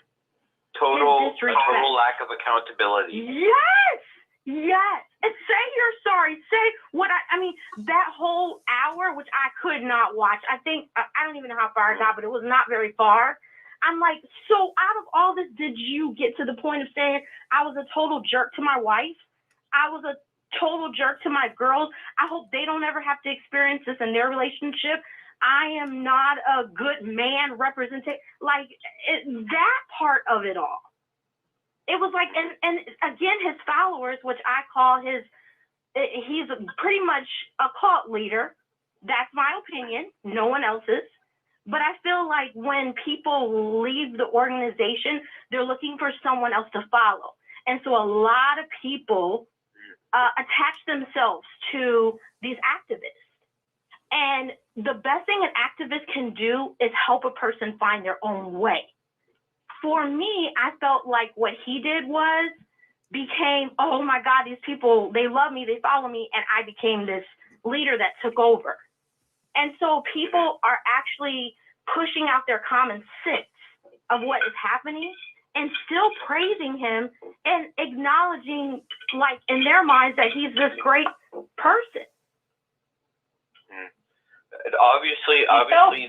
But I can say doing a daily newscast is very hard. And he was not trained as a reporter or a journalist. And he really achieved a journalistic show. He had a producer. He had a quality show. He did quality documentaries. It does not negate the work he did at that point. I'm sorry he's fallen from grace. I have great sympathy for his wife and children and family. He'll have to deal with that karma now. Hello? Whoever does another show. Hello? Yeah. Go ahead, sister. We got some new people coming in. Go ahead, sister. A lot of people. There you go, Pixie. Go ahead, sister. Sister, you're on with us. Oh, we got a lot of people want to come in here tonight. So go ahead, sister. It's a party of five. Go ahead. You're on with us. You're on. Me? Yes, you're on. Yes. Oh, sorry. No, I was just ringing in to say that I think the most egregious thing that he said was, you probably saw me writing it in the comments actually, that this is when he made his own little video responding to Kim. I mean, I knew straight away everything Kim said was true because I've seen it on jw.net. I'd seen and on Facebook the way that he caused so many problems among other other ex-JWs who got in the way of his ego. But anyway, when he said that he couldn't control his penis, I thought to myself, how do the victims of rape and sexual abuse feel? Where have they heard that statement before? Probably in court, probably in the dock, coming from the dock, because that's exactly the kind of thing that predatory men say. And you know, if he's got problems, fine, okay, in his marriage. But it seems to me as if his wife didn't know anything about it. It wasn't like it was a agreed thing. And why go to Thailand? Why the most trafficked girls in the world? These girls do not have a choice about what they do. These girls are coerced. They are. The whole thing's run by criminal gangs. I've done a lot of research on this, and it really is 50 to 70% of them are HIV positive because they are not permitted to protect themselves in some bottles. And once this is quite interesting, once they find out, the foster owners, that they are positive, they kick them out. They have to go back to the village, and the family shun them. They build a little hut away from the village, and they are ignored and ostracized by everyone, including their family. When they get sick, if they're lucky, they'll bring them some food, but most of them die in isolation in these huts. And this is under 50. It's, HIV is the biggest cause of death for the under 50s in Thailand, purely because of this. And he is buying into that. He is driving. He's one of the people driving that industry. It is not a victimless crime, what he's done. I know I sound like a raging feminist, but I mean, yeah, well, I am actually, frankly, at this point. All my alarms go off with Lloyd. They always have. For example, I don't know if you remember a website called JW Victims, and it was run by, I think the woman's name was Jane. She supported a lot of victims of abuse, and this was quite a while before Lloyd.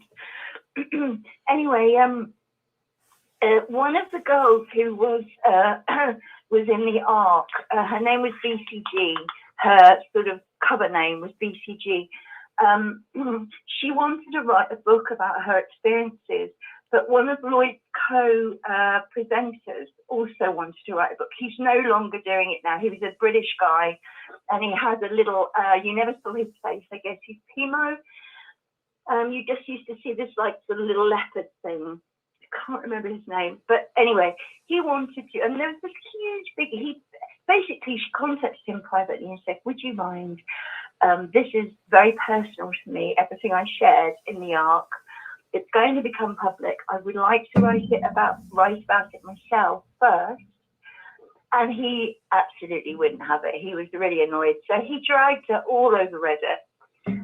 He was complaining about her. Really, it was terrible. And of course, Lloyd chimed in because it's all part of his kind of little media empire now. And, criticizing this woman. And I said, you are the one who have brought up her name. She contacted you privately. And now the girl basically woke more people up than even Lloyd Evans. Those girls, two girls, who they lost everything when they went to the ARC. They've lost all their families. They're all being shunned. I know lots of people are being shunned, but they had to go in front of all of these, not just three strange guys, but lawyers, judges, and they told everything. And think about how many people the ARC has woken up. It certainly woke me up. So sure, Lloyd has probably opened a lot of people's eyes, but a lot of these people are on their way out anyway. A lot of them, were going onto YouTube because they already had questions. And his production values are great. His videos used to be fantastic. I really enjoyed them, but they've just got worse and worse as time goes on. And now he just does these silly little stinky things and the interviews, and it's just to generate cash, frankly. Like the whole video the other day when he was talking about everything that had gone on, he made $3,000 out of that. An apology video. You're not supposed to make money out of an apology video, but he was putting profit above. Even the feelings of his own wife, saying that she's not good enough for him, she's not enough for him. And he says that it's hurting her, but then he says something like that publicly. I'm sorry. As far as he's concerned, I've had it. He is just a step too far, and I cannot believe that a man that's been representing victims of sex abuse and rape can have that kind of attitude to women and to his marriage and to his wife and to Kim, frankly. The way that he completely gaslighted her. Well, no, don't, sister. You have a lot. You have a lot to say. You're calling in from the UK, are you? Yeah. Sure. Yeah, I am. Last time I called, it cost £100 last week. It was. Well, listen. Why don't you look? I did one of these tie-ins. All right. Well, let me just explain this. If anyone out there is calling in from a foreign country, I have an app here that won't cost you a penny. Why don't you email me at JW World News? If you're calling in from the UK, I'll send you an app and you'll be able to talk for free and listen to the hearts to the cows come home. So don't you worry. JW World News. I'll send you the link to an app. Virgin. Okay. Thank you. Yeah, it was Virgin, just so everyone knows which one it was. It was Virgin. It was mobile. I should use my landline. All right. But I used the mobile. All right. I was just listening. I wasn't saying anything. All right. Well, thank you. Thank you for coming in, sister. Thank you very much. From the UK. Good. Thank you very much. Cheers. All right. Thank you very much. Well, there you go. Bye, Rick. Bye. Bye. Yes. Bye now. Yeah. Well, don't. Hey, that's interesting. Yeah. Well, thank you very much. You bye to you too, and wish you all go well over there in England. Okay. Okay. We got. Maybe. Go ahead. Yep. Can another Brit bus in here? Oh, of course. When I first started waking up about what was really happening with J-Dubs, Lloyd was great. And when I first started making videos, he was one of those I thanked. And I do still thank him for that. And he has done a lot of good work. Had this event happened, I mean, I know his use of prostitutes went on for a few years, but had this just happened to come to light, I would be supportive in some ways, because obviously something's wrong. But this is only one symptom of a lot that's happened. If people want to look up Bo Jewell, that's spelled B-O, and second name J-U-E-L, he wrote one of the definitive books about trying to leave the JWs and being persecuted. And he was in business trying to help people escape. And it was just terrible. It just all went wrong. It was very exploitative. And Bo has publicly called him out. There was another lady, I think is English, Louise, has talked online about they had another setup trying to help people come out and expose things. And he went off on his thing and got every single video taken down that would help others. There are many, although he's out there doing things, and I want to talk about IPSA, a lot of other activists tolerate him. They don't say anything, but they keep out of his way because he does bring them down a lot. And there is a whole ego thing. I am the voice, I am. Well, fair enough, he wants to be that, great. But if we put ourselves in that position, we have to hold ourselves to a standard. And yeah, we've all got things wrong. We all do crap stuff, basically. But this is more beyond the pale. But in the ICSA, that was like the English version of the Australian Royal Commission, not as efficient, not as good or anything. And they had a couple of days at least where ex-JWs talked about being abused as children. Now, there was a group of ex-JWs who spoke out well, and Lloyd was one of those, but he did his thing separate. And other activists, they just let him get on with it. No one called him out because they had to say their thing. He just works as his own being. And if you call him out, now I've tried to help him to speak out about where his funds are going. I have put this out publicly. And his comeback has been, well, you're jealous. What? Why would anyone be jealous? It's just about being responsible.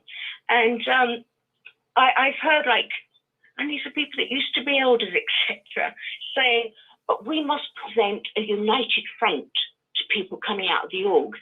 Doesn't that sound like Watchtower itself? That you must show that all of the same brain and the same thought as you leave. So he's been allowed to get away with a lot, but there's a lot out there about the damage he's caused, and it's really been painful for people.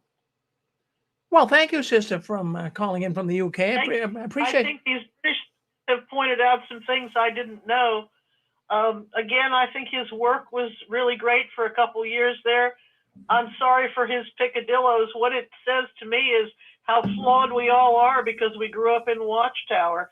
And I'm not making excuses for his destroyed marriage or his behavior, but it's kind of strange karma, and it's maybe to be expected. Well, fascinating comment. Go ahead, Chewy. Go ahead. Weigh in on us. Yep. Well, a couple months ago, before all this, he had some videos, because I'm not an atheist, but he did dissect the Watchtower. His information was very good. He did dissect them. He did a wonderful job, just like you said. But in the last couple of videos before this thing hit, probably going back a few more than that, there were times when he was just repeating himself. He should have had a 15 to 20 minute video, and it went on. He just repeated himself. And he would say on there, like I said before, like I said before. And I said, that's different than what he's used. That was a little different. He kind of drew it out, and I think that was just, he didn't know what he was doing. And so when he came out and said he was taking a break, I said, okay, all right, there's something going on here. I was right. He's losing it or something. So whether he's got mental problems or not, I don't know. I hope that's the case, and it gets corrected. And it corrects it. I feel sorry for his wife, but the thing about it is, again, I'm probably the only person here that's ever done a daily news show, and it's a full-time job and then some, and it's very stressful. Again, I'm not making excuses for his picadillos, but he wasn't trained. He became very journalistic, and he had a good production team. And if he's never on again, think of all the people he did help. And I felt the same way when Charlie Rose fell from grace. What great shows he did, and then he fell from grace professionally. So it happens. It's a stressful business.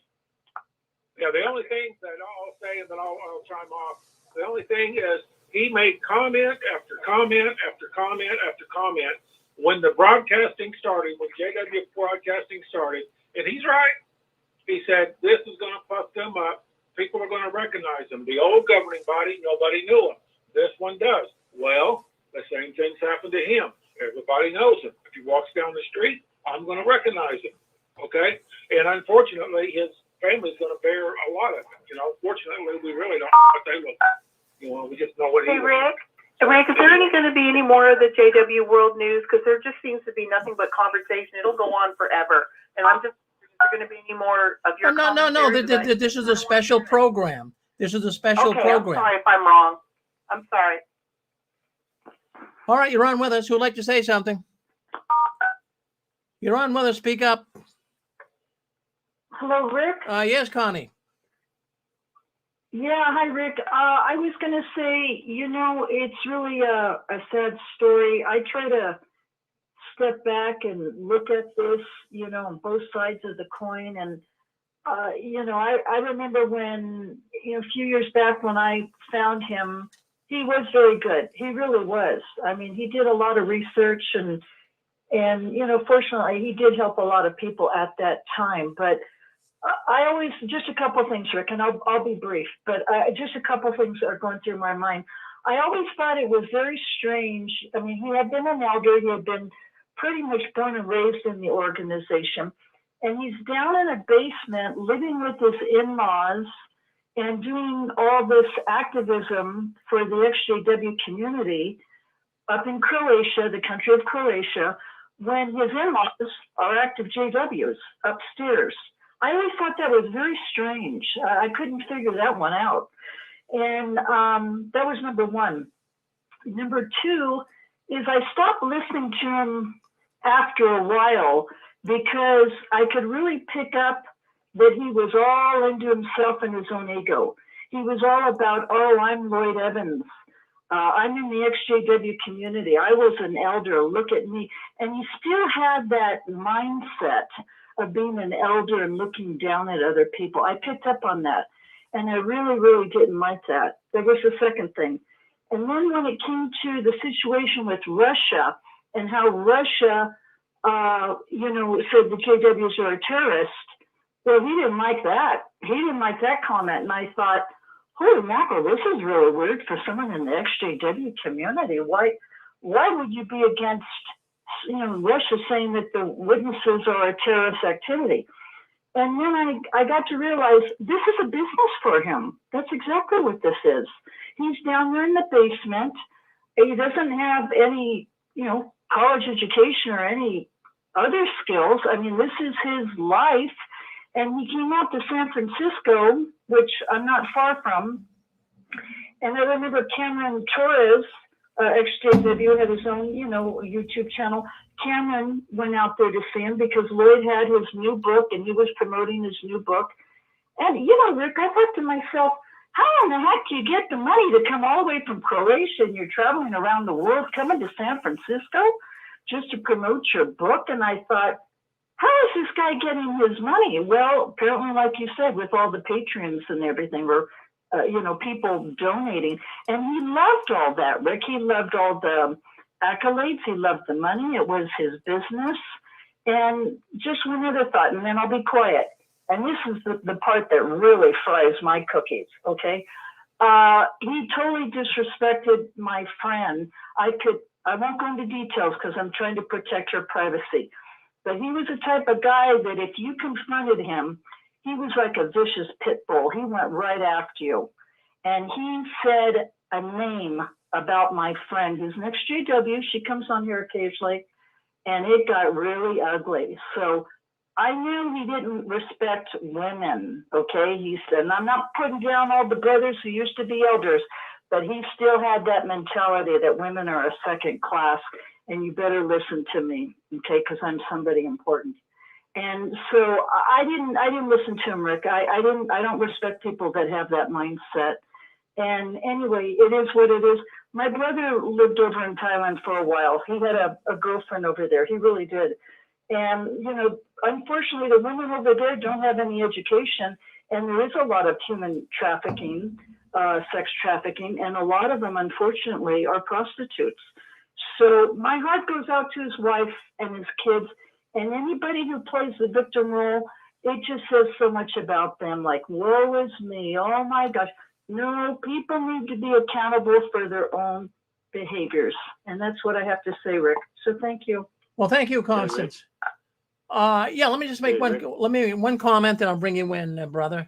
The reason, I have very mixed emotions about all of this, but I'm not feeling good about all of it. Really, I've spent 16 years, and I work hard. I'm not complaining. I'm just explaining. I've spent 16 years every Saturday night, never missed a Saturday night. We have a network here. We have 17 programs on the Six Screens network. Takes a lot of work putting that all together. And let me explain something to you folks, just for the sake of getting it. I got a black eye this week. I got a black eye this week. All of my efforts in 16 years, all of the people that have been calling into the program and trying to get witnesses to listen in, it could go up in smoke. It really could, because of the actions of one person here. So I got a bone to pick. I'm not going to totally degrade the man, but I've got a bone to pick. My efforts, also, let's look at Mike and Kimmy. Let's take a look at them. Look at the time they spend. Look at the work they spend. And all the activists out there. This is a black eye. We have all been bruised this week. The Watchtower is going to make a lot out of this. I wouldn't doubt if they're going to put this in a Watchtower magazine. They're going to say, look at these mentally diseased apostates. So that's what I'm saying. I don't feel good about all of this. I really don't. Go ahead. You're on with us. I respectfully disagree, Rick. I think that your 16 years stands on its own merit. I think you're in good shape. I think that your network has grown. I think what you stand for stands on its own. So let me ask you this, Rick. Your motive for forming this network, what was your motive? Well, I never asked for a penny. It certainly wasn't money. When you bring money into the equation, that's what really creates issues. I tell people not to send money to me. I've said that continuously on our program. The motive that I had, and it was my first wife that really came up with this whole idea, this whole concept, is I want to help people leaving the Watchtower. they're in two camps, that they can get into the non-believing camp or they can get into the believing camp. And, people leaving the Watchtower, they've been hurt so much. Atheists are not going to lead them in a good direction. But you can pick on me for being a Christian man, but at least I let people know there's hope leaving the Watchtower. We have programs every Sunday talking about theological teachings and how to really understand them. My whole motive was to bring people to Christ. Yeah, go ahead. And if I can just say two more things. Well, I'll let him say some stuff. That is why, exactly, that answer that you just gave, in my opinion, this is just my opinion, that is why you're in good shape. You're in excellent shape because your motive is that of a believer. Now, frankly, and I don't want to take up too much time.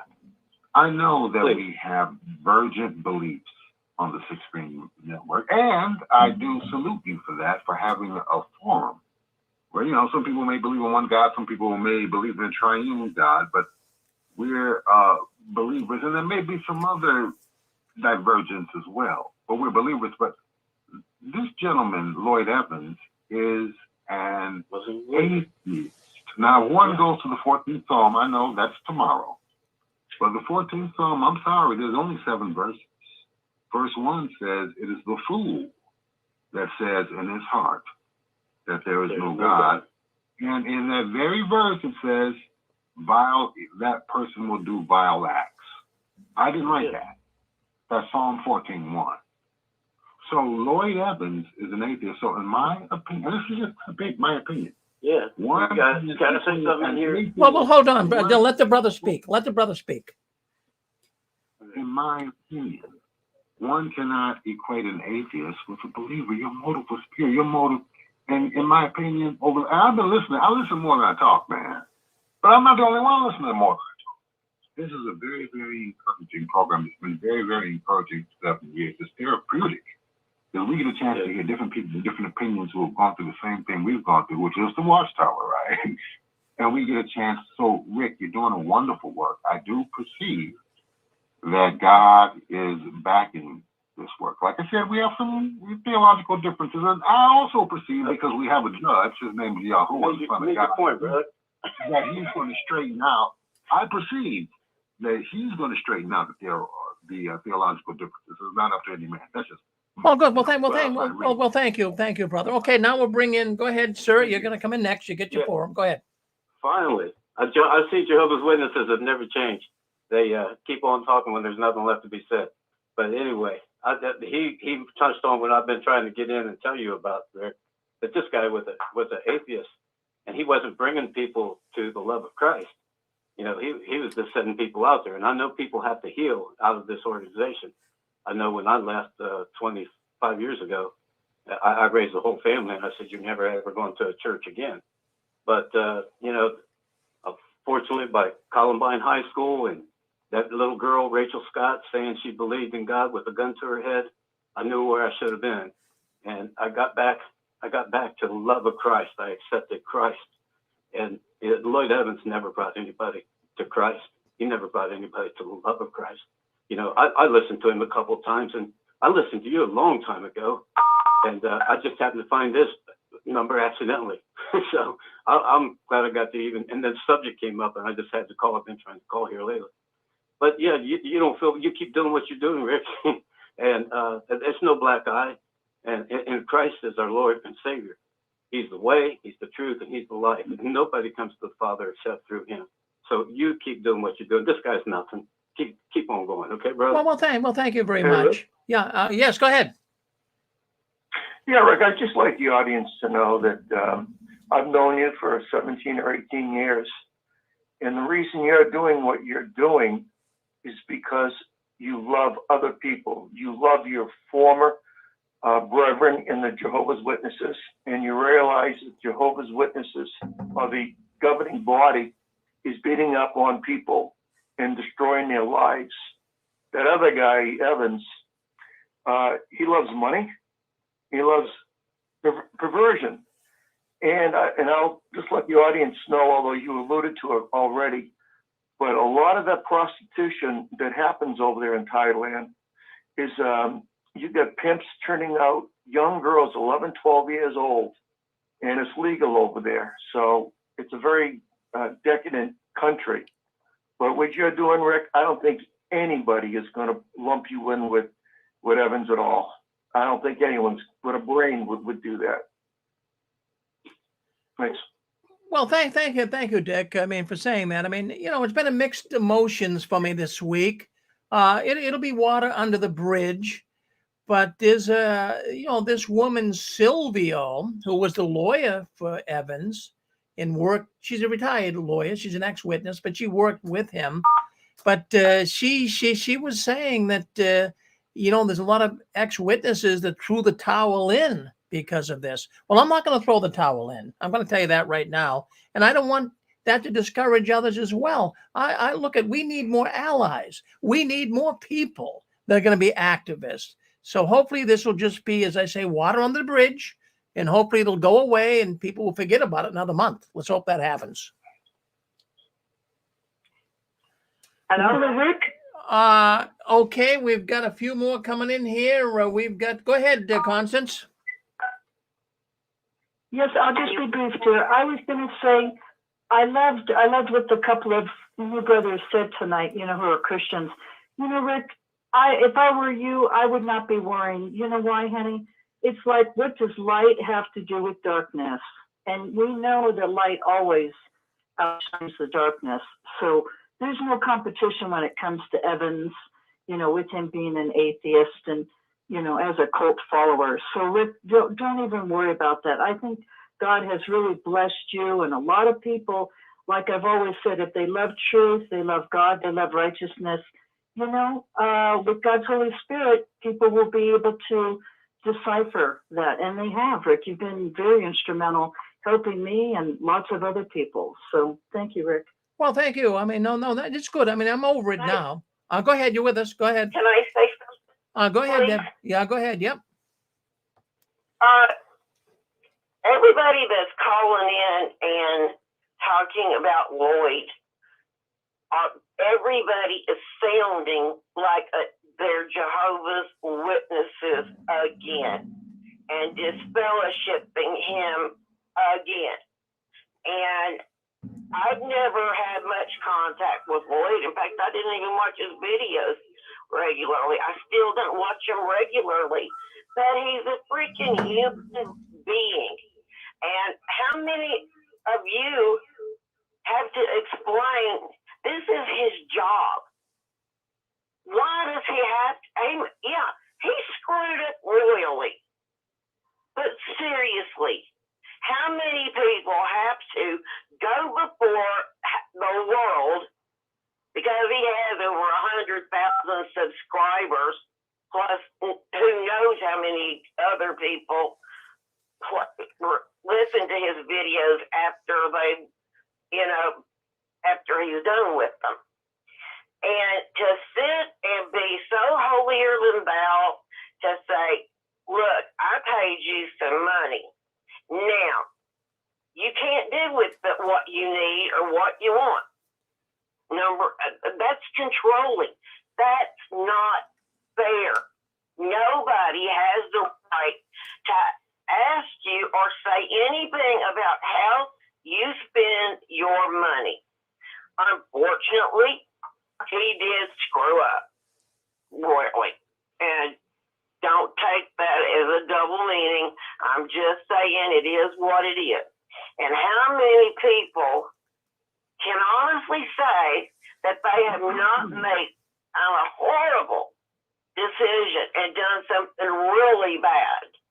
And yeah, he's sorry about it. He might be just sorry he got caught.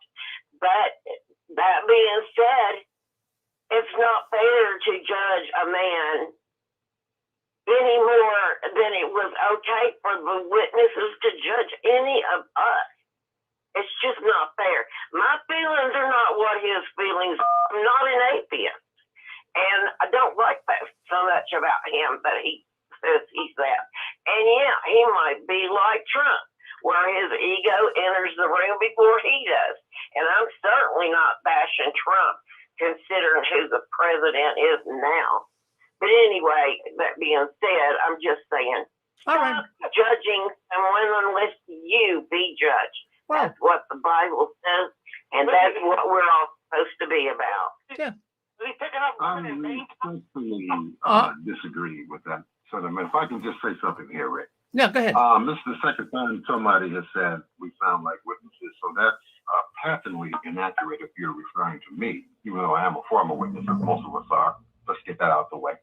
Second thing, too, that I like to say here is that my comment, at least, was based on your comment, that you have nothing to feel ashamed about. This man is an atheist. He doesn't serve God. And we do have to ask this question. I like the way you eloquently said, you are trying to have a landing place for those who come out of that organization so that they can still serve God. Now, we have to ask the question, if this guy doesn't believe in God, and I did look up these two words in the dictionary so they're not too profane, why in the hell would he give a damn what another so-called denomination is doing if he doesn't believe in God?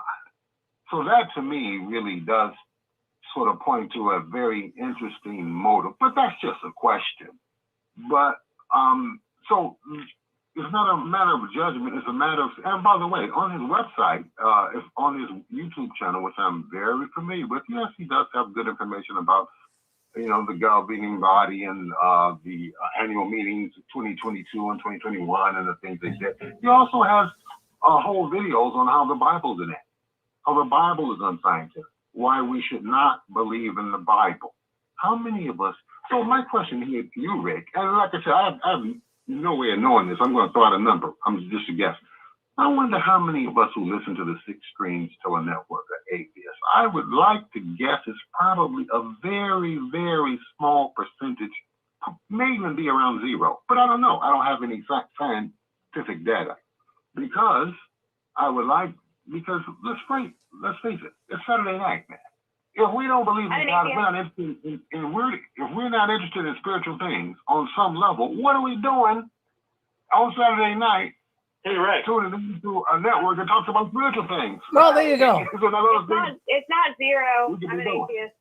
Just saying. Yeah. Okay. I could be wrong, like you said. Well, okay. Well, let's no. In fact, there are atheists, and I've never condemned atheists. I never have. I understand that the Watchtower spiritually. I'd like to address brother about atheism. Hold on, Pixie. Let's go. We had another. I'd like to say something. Yeah, let's let some new people talk here. Go ahead. Yeah, go ahead. Okay. Hey, hi, my name is Stephanie Carson. Let's go with Stephanie. Go ahead, Stephanie. Thank you so much. My name is Stephanie Carson, and I think we're missing the bigger issue here. It's not what he has done specifically and if we should disfellowship him. It's the larger issue of what causes someone to become a prostitute. How are these people in this line of business? Let me tell you my experience with Jehovah's Witnesses. As a 11-year-old girl, I watched my mother, who was a pioneer, sell my brother into prostitution. He was a 16-year-old boy. I watched him sell her to a man that worked in the court system. Now, my brother went on to run away from home. He was never reported as a runaway. He then was forced into a lifelong abuse of his own body in order to survive. So how can someone who truly understands the issue of prostitution or exotic dancing or any of these sex industries, how can anyone spend money knowing that a good majority of those that choose or are in that profession are, how can you say that those people are willingly there? And even if someone is willingly there, I'm going to go a little bit further here, and I'm going to tell you about myself. When I left the Witnesses, I was a young 20-something-year-old girl. I had been held down and drugged for 10 years straight so that I could be raped. The elders never believed me. I was trafficked by my mother because she helped hold my abuser, and her held me down so that I could be drugged and raped. How do you not call that child trafficking? Now let's go fast forward to my life. When I left the witnesses, the very first thing I did is I watched a movie, because we weren't allowed to watch movies. It was called Striptease with Demi Moore. I then went into a strip bar and I decided to take my clothes off and see what that was like. I became an exotic dancer for a short time. Now I may have chose that over my brother being forced into prostitution, but was that really a choice of mine? Or was it simply that's all I thought I was worth?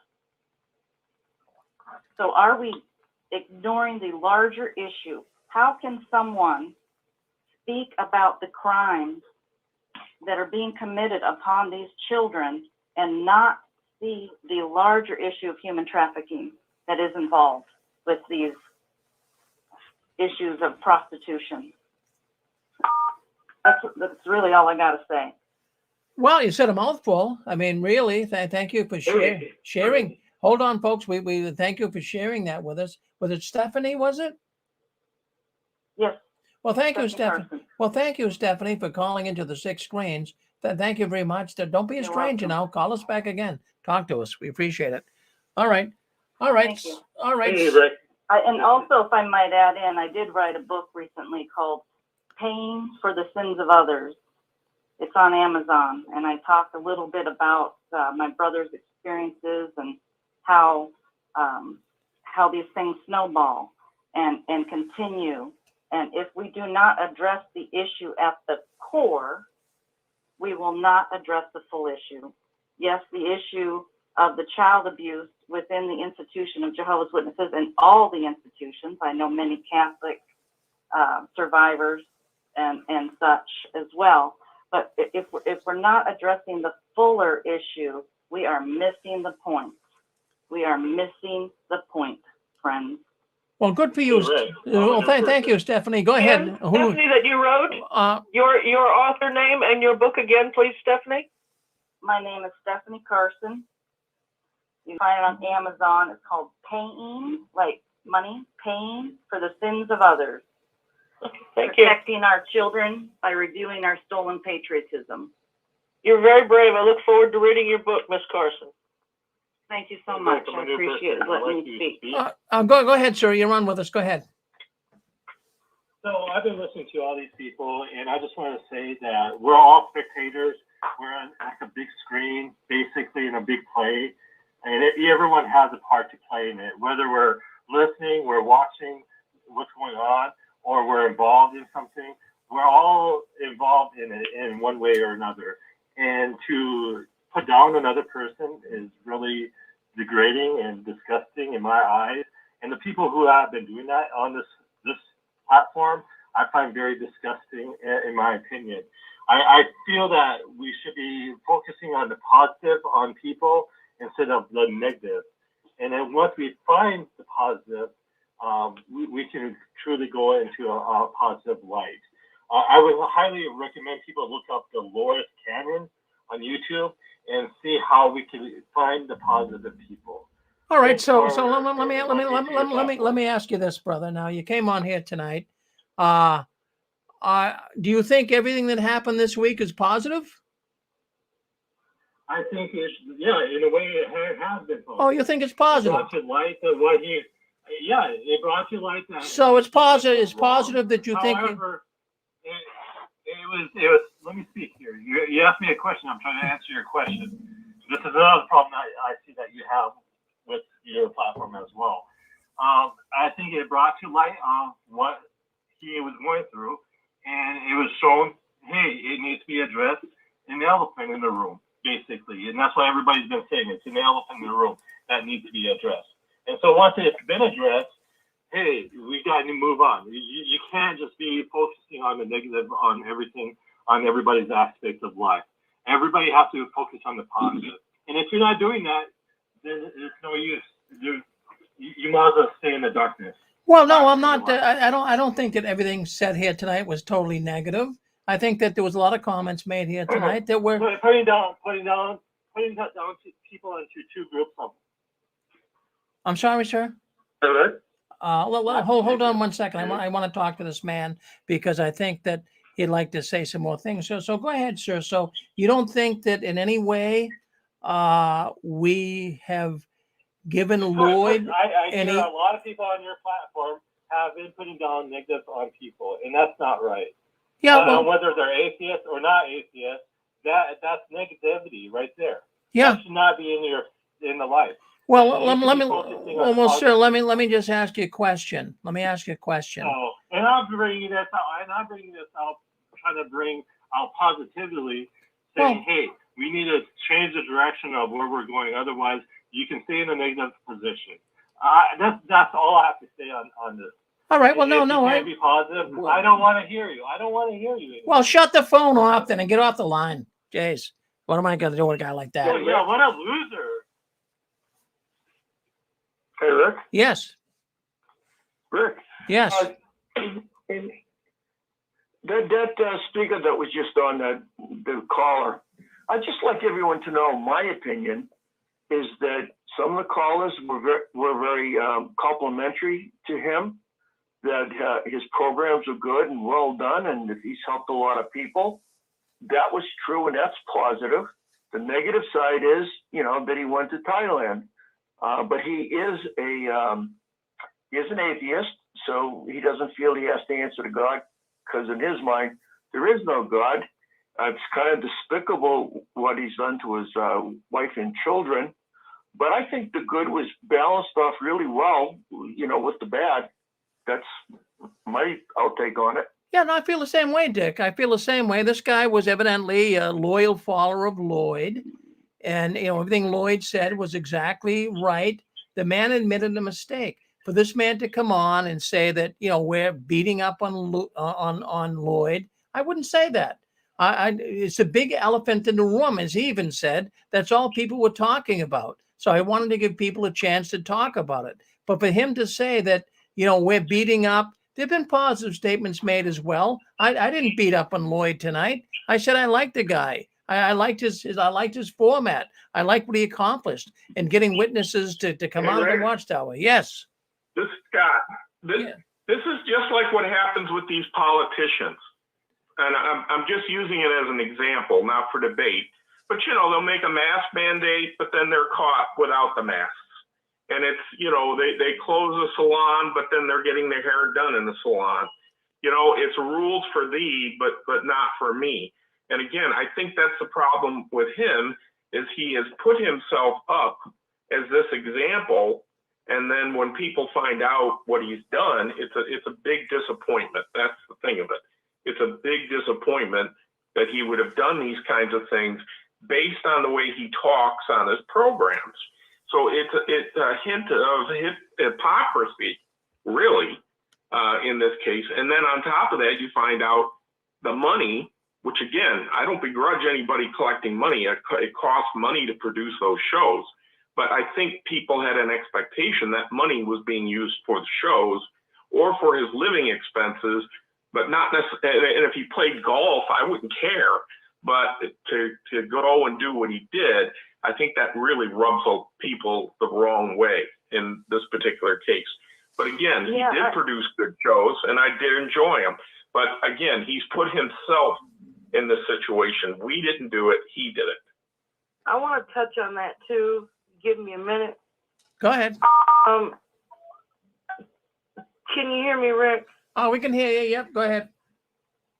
All right. Well, there was a big to-do made out of Bottlegate.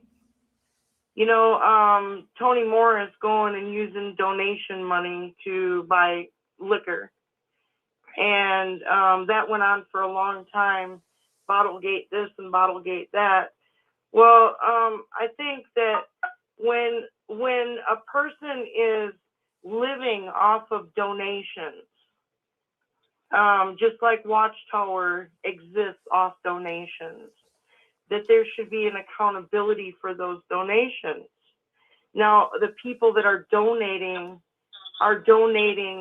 to support the channel, and the channel to have good shows like he does, you know. But when you find out that those donation funds are being used for prostitution and visiting the sex capital of the world, I think people have a lot of problem with that. And I just wanted to touch on that, because if Watchtower should be accountable for their donations, anybody should be accountable for donations. He referred to it as a wage, that he was earning a living and all that, but it's not a wage when it's donations. That's all I got to say. Well, thank you. Thank you for chiming in. I mean, this is, I wasn't even going to bring this all up tonight. I was not even going to go into this because I had mixed emotions, but I had a dozen people write me and they wanted to discuss this tonight. So that's why I'm doing it. If I did not discuss it on JW World News, which is about everything going on in the witness world as well as the ex-witness world, then I would be really, I could be criticized for that. So it's here. Yes. Yeah, it's Dan. Yeah, I just want to say it's how we heal. You know, we're all part of one big family. Lord was part of the family. You know, he flaked out. You know, he got in some trouble. His sin came to the light, like all of our sins come to the light. But the thing about it is, we have to talk about it. We should talk about it. It's not negative. You know, Jesus called them whitewashed graves, hypocrites, offspring of vipers, dead man's bones. You know, he didn't mince words. And so I'm not saying that about Lloyd. I'm just saying it with reference to this guy who is chiming in, who's totally, you know, it's all good, it's all love, it's all light, it's not all love, it's not all light. It's a mixture of all of it. And we're all healing. We're all affected. We're all doing the same type of work. So he's a workman that fell through the cracks. So this is a great opportunity for us all to heal. We're not being negative. Everybody has a different perspective. I have a different perspective from somebody else. I have a whole page written down. But to just come on the show and condemn you, you know, for having a show so that we can heal, come together, vent, air out, get our perspective out of us, get it out of us, put it out on the table, throw it out in the middle without judgment, feels damn good. So thank you, Rick. And you don't have nothing to apologize for to anybody. You know, just because a guy's lopsided, he's lopsided. I'm sorry. I know a lot of people like that. It's all love. It's all light. It's all love. It's all light. That's all I want to see. But that's not balance. Balance is seeing the dark and the light. It's the yin and the yang.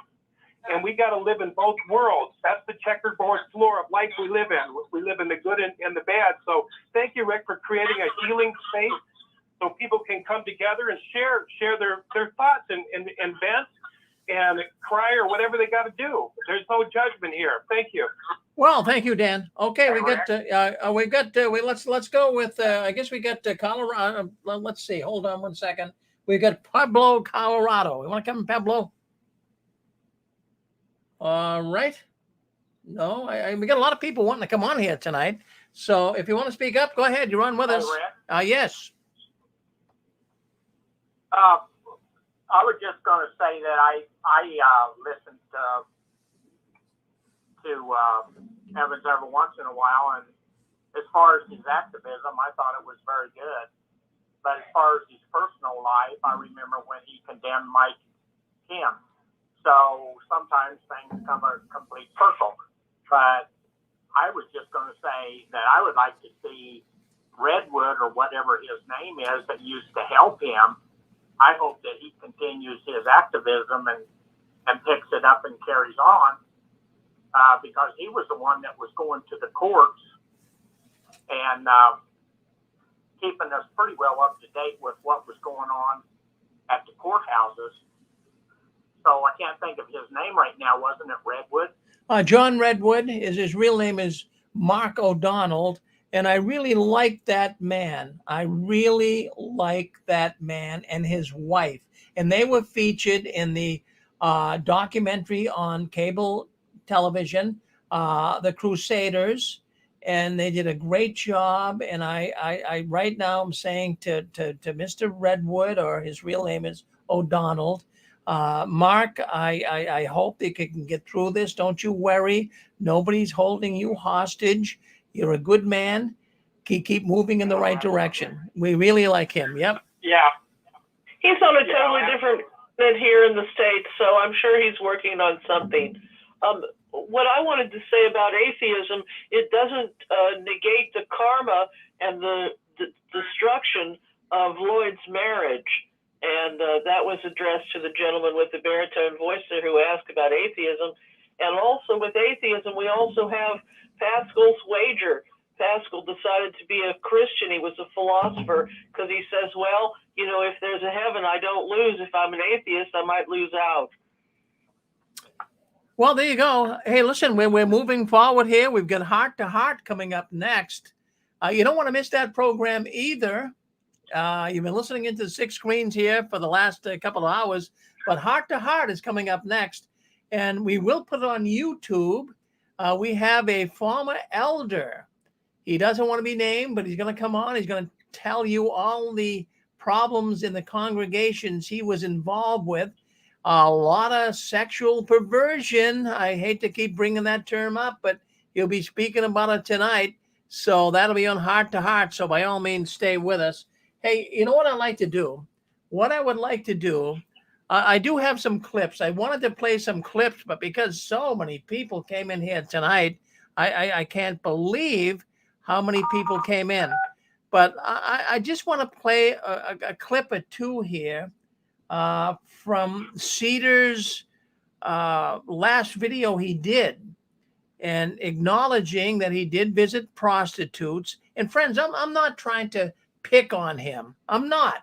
He's the one that was saying it. If he didn't come out and do this video, there's no reason why I would even do the program tonight. But he admitted this. It's not like someone said something against him and wasn't true. He admitted it. So I want to get in. I want to play this. If you're on YouTube, you'll hear it. If you're on all of our networks, you'll hear it as well. But I want to share a clip here that I found very, very, well, disturbing. Now, listen, if you have little children in the room, get them out of here. Don't let them listen in, because they'll be asking you questions. I had a number of clips I wanted to play. We didn't have time because so many people were coming in. Not complaining. I'm just explaining. But I want to bring this clip up. It's a clip at 4619. So let me bring it up there. And then I want you to hear this. I want you to hear this clip, 4619. And then I want you to be able to, hold on one second here. Let me get there. Just got to find it here. All right. I'm going to play the clip to you. Well, let's see. 4619. Let's give me a second. Well, it's close enough. So I'm going to play this clip. I want you to hear the clip. I don't think that this was necessary. Lloyd could have been a little more discreet in his language. He could have been a little more discreet in his description. I want you to hear. This is Bullet. I need to talk to you. And I want to go back to the first hour that you started, or the first minute you started. I've been on the hold for that long. Well, go ahead. If you're on the hold, go ahead. Let's listen to it, then I'll play the clip. Go ahead. Okay, so I'm on right now. When I was a kid, a pioneer put in 120 hours. All right. Back in the 60s and 70s, that's what they did. I know they did. You remember that, don't you? Oh, yeah. Yeah, so what's this they're talking about? Hour is a pioneer? Well, we're getting off subject here, but I'll go back. Do you remember the beginning of the show? I don't want to talk about Lloyd Evans. Well, wait a minute. I mean, you're changing the subject. That guy for a perv the first time I saw him. Well, you're changing the subject. All right. Well, you're changing the subject, but I'll address it. So basically, what do you want to say about the pioneers? Well, expand it. You only talked about it for about 3 or 4 minutes about what the hours are. Yeah. The required hours to be a pioneer? Yeah, What is it now? An hour? an hour. You want to Did I be, you want to be, misunderstand that? yeah, no, you didn't misunderstand it. That's what you want. During the pandemic, you could put an hour in, you could be a pioneer. Yeah. Okay, I guess. So, I mean, what do you think of that? So I thought you wanted to change the subject. No, I didn't want to change the subject, Yeah, but I I mean, don't like to hearing about that guy. well, I don't no, want to know what well, he's doing. it's okay, but I mean, a lot of people do. I mean, maybe you don't want to, but a lot of people, I mean, Who does? they've been writing me all week You know, long. They I want to don't know. need to listen to you or John Cedars or Evans, whoever he No, is. you don't have to. All I have to do is watch. All I have to do is watch that goofy governing body, faithful and discreet slave, whoever they are. I just watch the JW.org, and they're goofy enough for me. I don't need anyone to explain it to me. Well, you're good. Right. Well, you're right, brother. Crazy guys. Who in the right mind would believe those guys? Well, brother, you're right. And if you read any of their literature, you know, I was born into the lie in 1963. I grew up through all that stuff. There's nothing you can tell me about Jehovah's Witnesses I don't know. In fact, if you would clip, I don't want to hear you, buddy. I want to hear the clip. What? Who are you? What'd you say? I'm Scott, and I want to hear what Rick was going to present about Lloyd Evans. That's what this show is well, about. he put me on the phone. I've been waiting for an hour. I don't really care what you guys are talking about right now, because when I got put on hold, it was on the first 2 minutes of the show. Talk about anything you want to talk about. Now's not the time. Well, I'll get off. Yeah, I'll get off. When did you become a witness? I was born into it in 1963. Well, no, listen. Why don't we do this? I was right there through 75. Well, brother, when we were going. Spending 120 hours a month. I was into it in 1969, buddy. So I was in just as long as you, pretty much. I went through it all. For how long? How hard was your family into it? The same amount of time. 1969 How many members of your family was in it? I got about my whole 25 family. of I them. have cousins. I have all kinds of folks that are in it. Yeah, I know grandma. All right. I was a pioneer. I was a ministerial servant. You know what? The best witnesses are the best liars. Well, I'm not a liar, buddy. Let Rick play his clip. Well, we're going to play the clip. No. Go ahead and play it. Well, no. Who do you want to listen to, Rick? Well, hold on. I mean, follow me. Well, look at. No, I appreciate you coming on. I appreciate you holding on. I'm certainly not looking at that in a negative way. I appreciate that. Well, do you want to get off this Lloyd Evans crap? Or no. It's not that I. Let's talk about. Well, hold on. We do that. We do that every week for 16 years. We've been talking about it. People wanted to talk about this tonight. That's just. Okay, listen. Lloyd Evans does. All right, I don't care either, but I mean, people care. They're calling into the program. Who cares? That's nothing. Hey, look. Look. Why don't you listen? Call in next week. Guy that just gets off on being on YouTube. Okay, well, call in next week. We won't be talking about him, but that's what people are talking about tonight. Why don't you call me back on your own time? Well, why don't you email me at JW News? No, you know what? I don't do all the. Well, if you don't, what do you want me to do? All I do is talk on the phone. Well, listen. I mean, why don't you give me a phone number? I don't text. I don't hang up, buddy. Everything's too misunderstood. All right. Listen, just cool it, okay? If you want to talk to me, email me at J. You know, one of the things I like about you is you take this serious. I take it. Lloyd Evans guy, he acts like it's some sort of silly joke. Well, I do. With all his music. Well, I do take it serious, but let me. But I want to play one. I want to play one clip. So let me do that. Why don't you write? Right. Okay, let me play a clip. Thank you, though, for coming on. I want to hear everybody. I just can't accommodate everything. Okay. All right. So yeah. You guys, all right. All right. Thank you. Let's play the clip. This is a clip I want you to hear. Whether you go along with it or not, I'm not sure, but this was most disturbing clip It's a 2-minute clip. Then we're going to heart to heart. Stay with us. This is what really set me off and what sort of got me on my crusade, was that comment right there. Because I still just can't believe it when I watch it. And I don't know if you have any comment, Ken, but we can move on if not. Yeah. All right, let's move on. So, Still there, Rick? again, this is all Listen- stuff listen that in, I yeah. shouldn't have to share with anyone. I'm not in a judicial committee Are you still meeting. there? I don't know. I'm not sat in front of 3 elders. If you want It's to nobody's or not, business. but I know what the hell I'm talking It just isn't. But apparently you all need to know what I do with my dick. That's what all of this boils down to. And I just want to make a comment again. If your dick is being used in a place where children are being exploited, when you are supposed to be an advocate, then yes, we very much do need to know that. Because all of the hard work that people like Kim, that producer Bob, that other people who have helped advocate on behalf of abuse survivors, all of that work goes out the window when this comes out. And he should be thankful that a private investigator wasn't hired by Watchtower because of rumors that they heard, and that in the middle of going before a committee, a Watchtower lawyer stands up and goes, Lloyd Evans, is it true that you have been seeing sex workers in a country where it's illegal to see sex workers, in a country where they exploit children? All of a sudden, all of the hard work that all of these people have done, that he has done, is out the window, and now it becomes a major news story.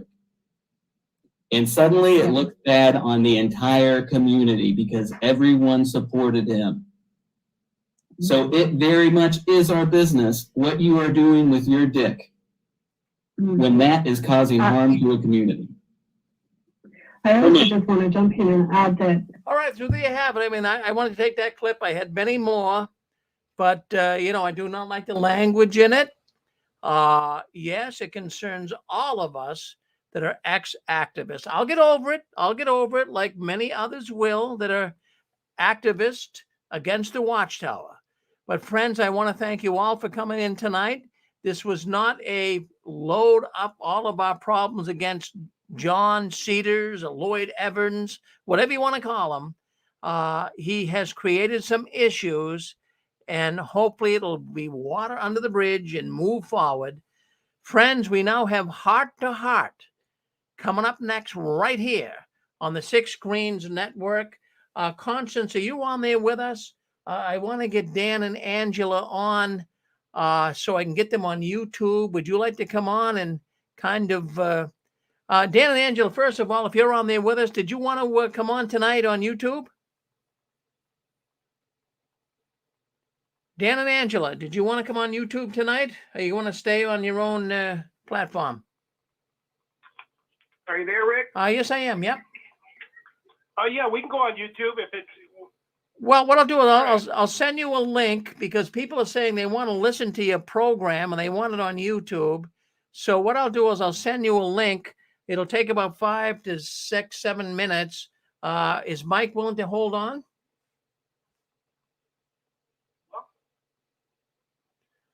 All right. Is Mike willing to hold on? That's my question. I'm here. All right, Mike, can you hold on for about 5 or 6 minutes while we get you guys on YouTube? Yes, I can wait. Well, thank you, Mike. Okay, Constance, Anne Marie, someone, you want to come in and kind of hold the fort here for a while? I'm right here, Rick. All right, Anne Marie. So why don't you just go into a little bit here tonight? Let us know what you think. I'm certainly interested in what you think. That's fine. And then whatever you say, we'll go with it. But we're going to go to Heart to Heart.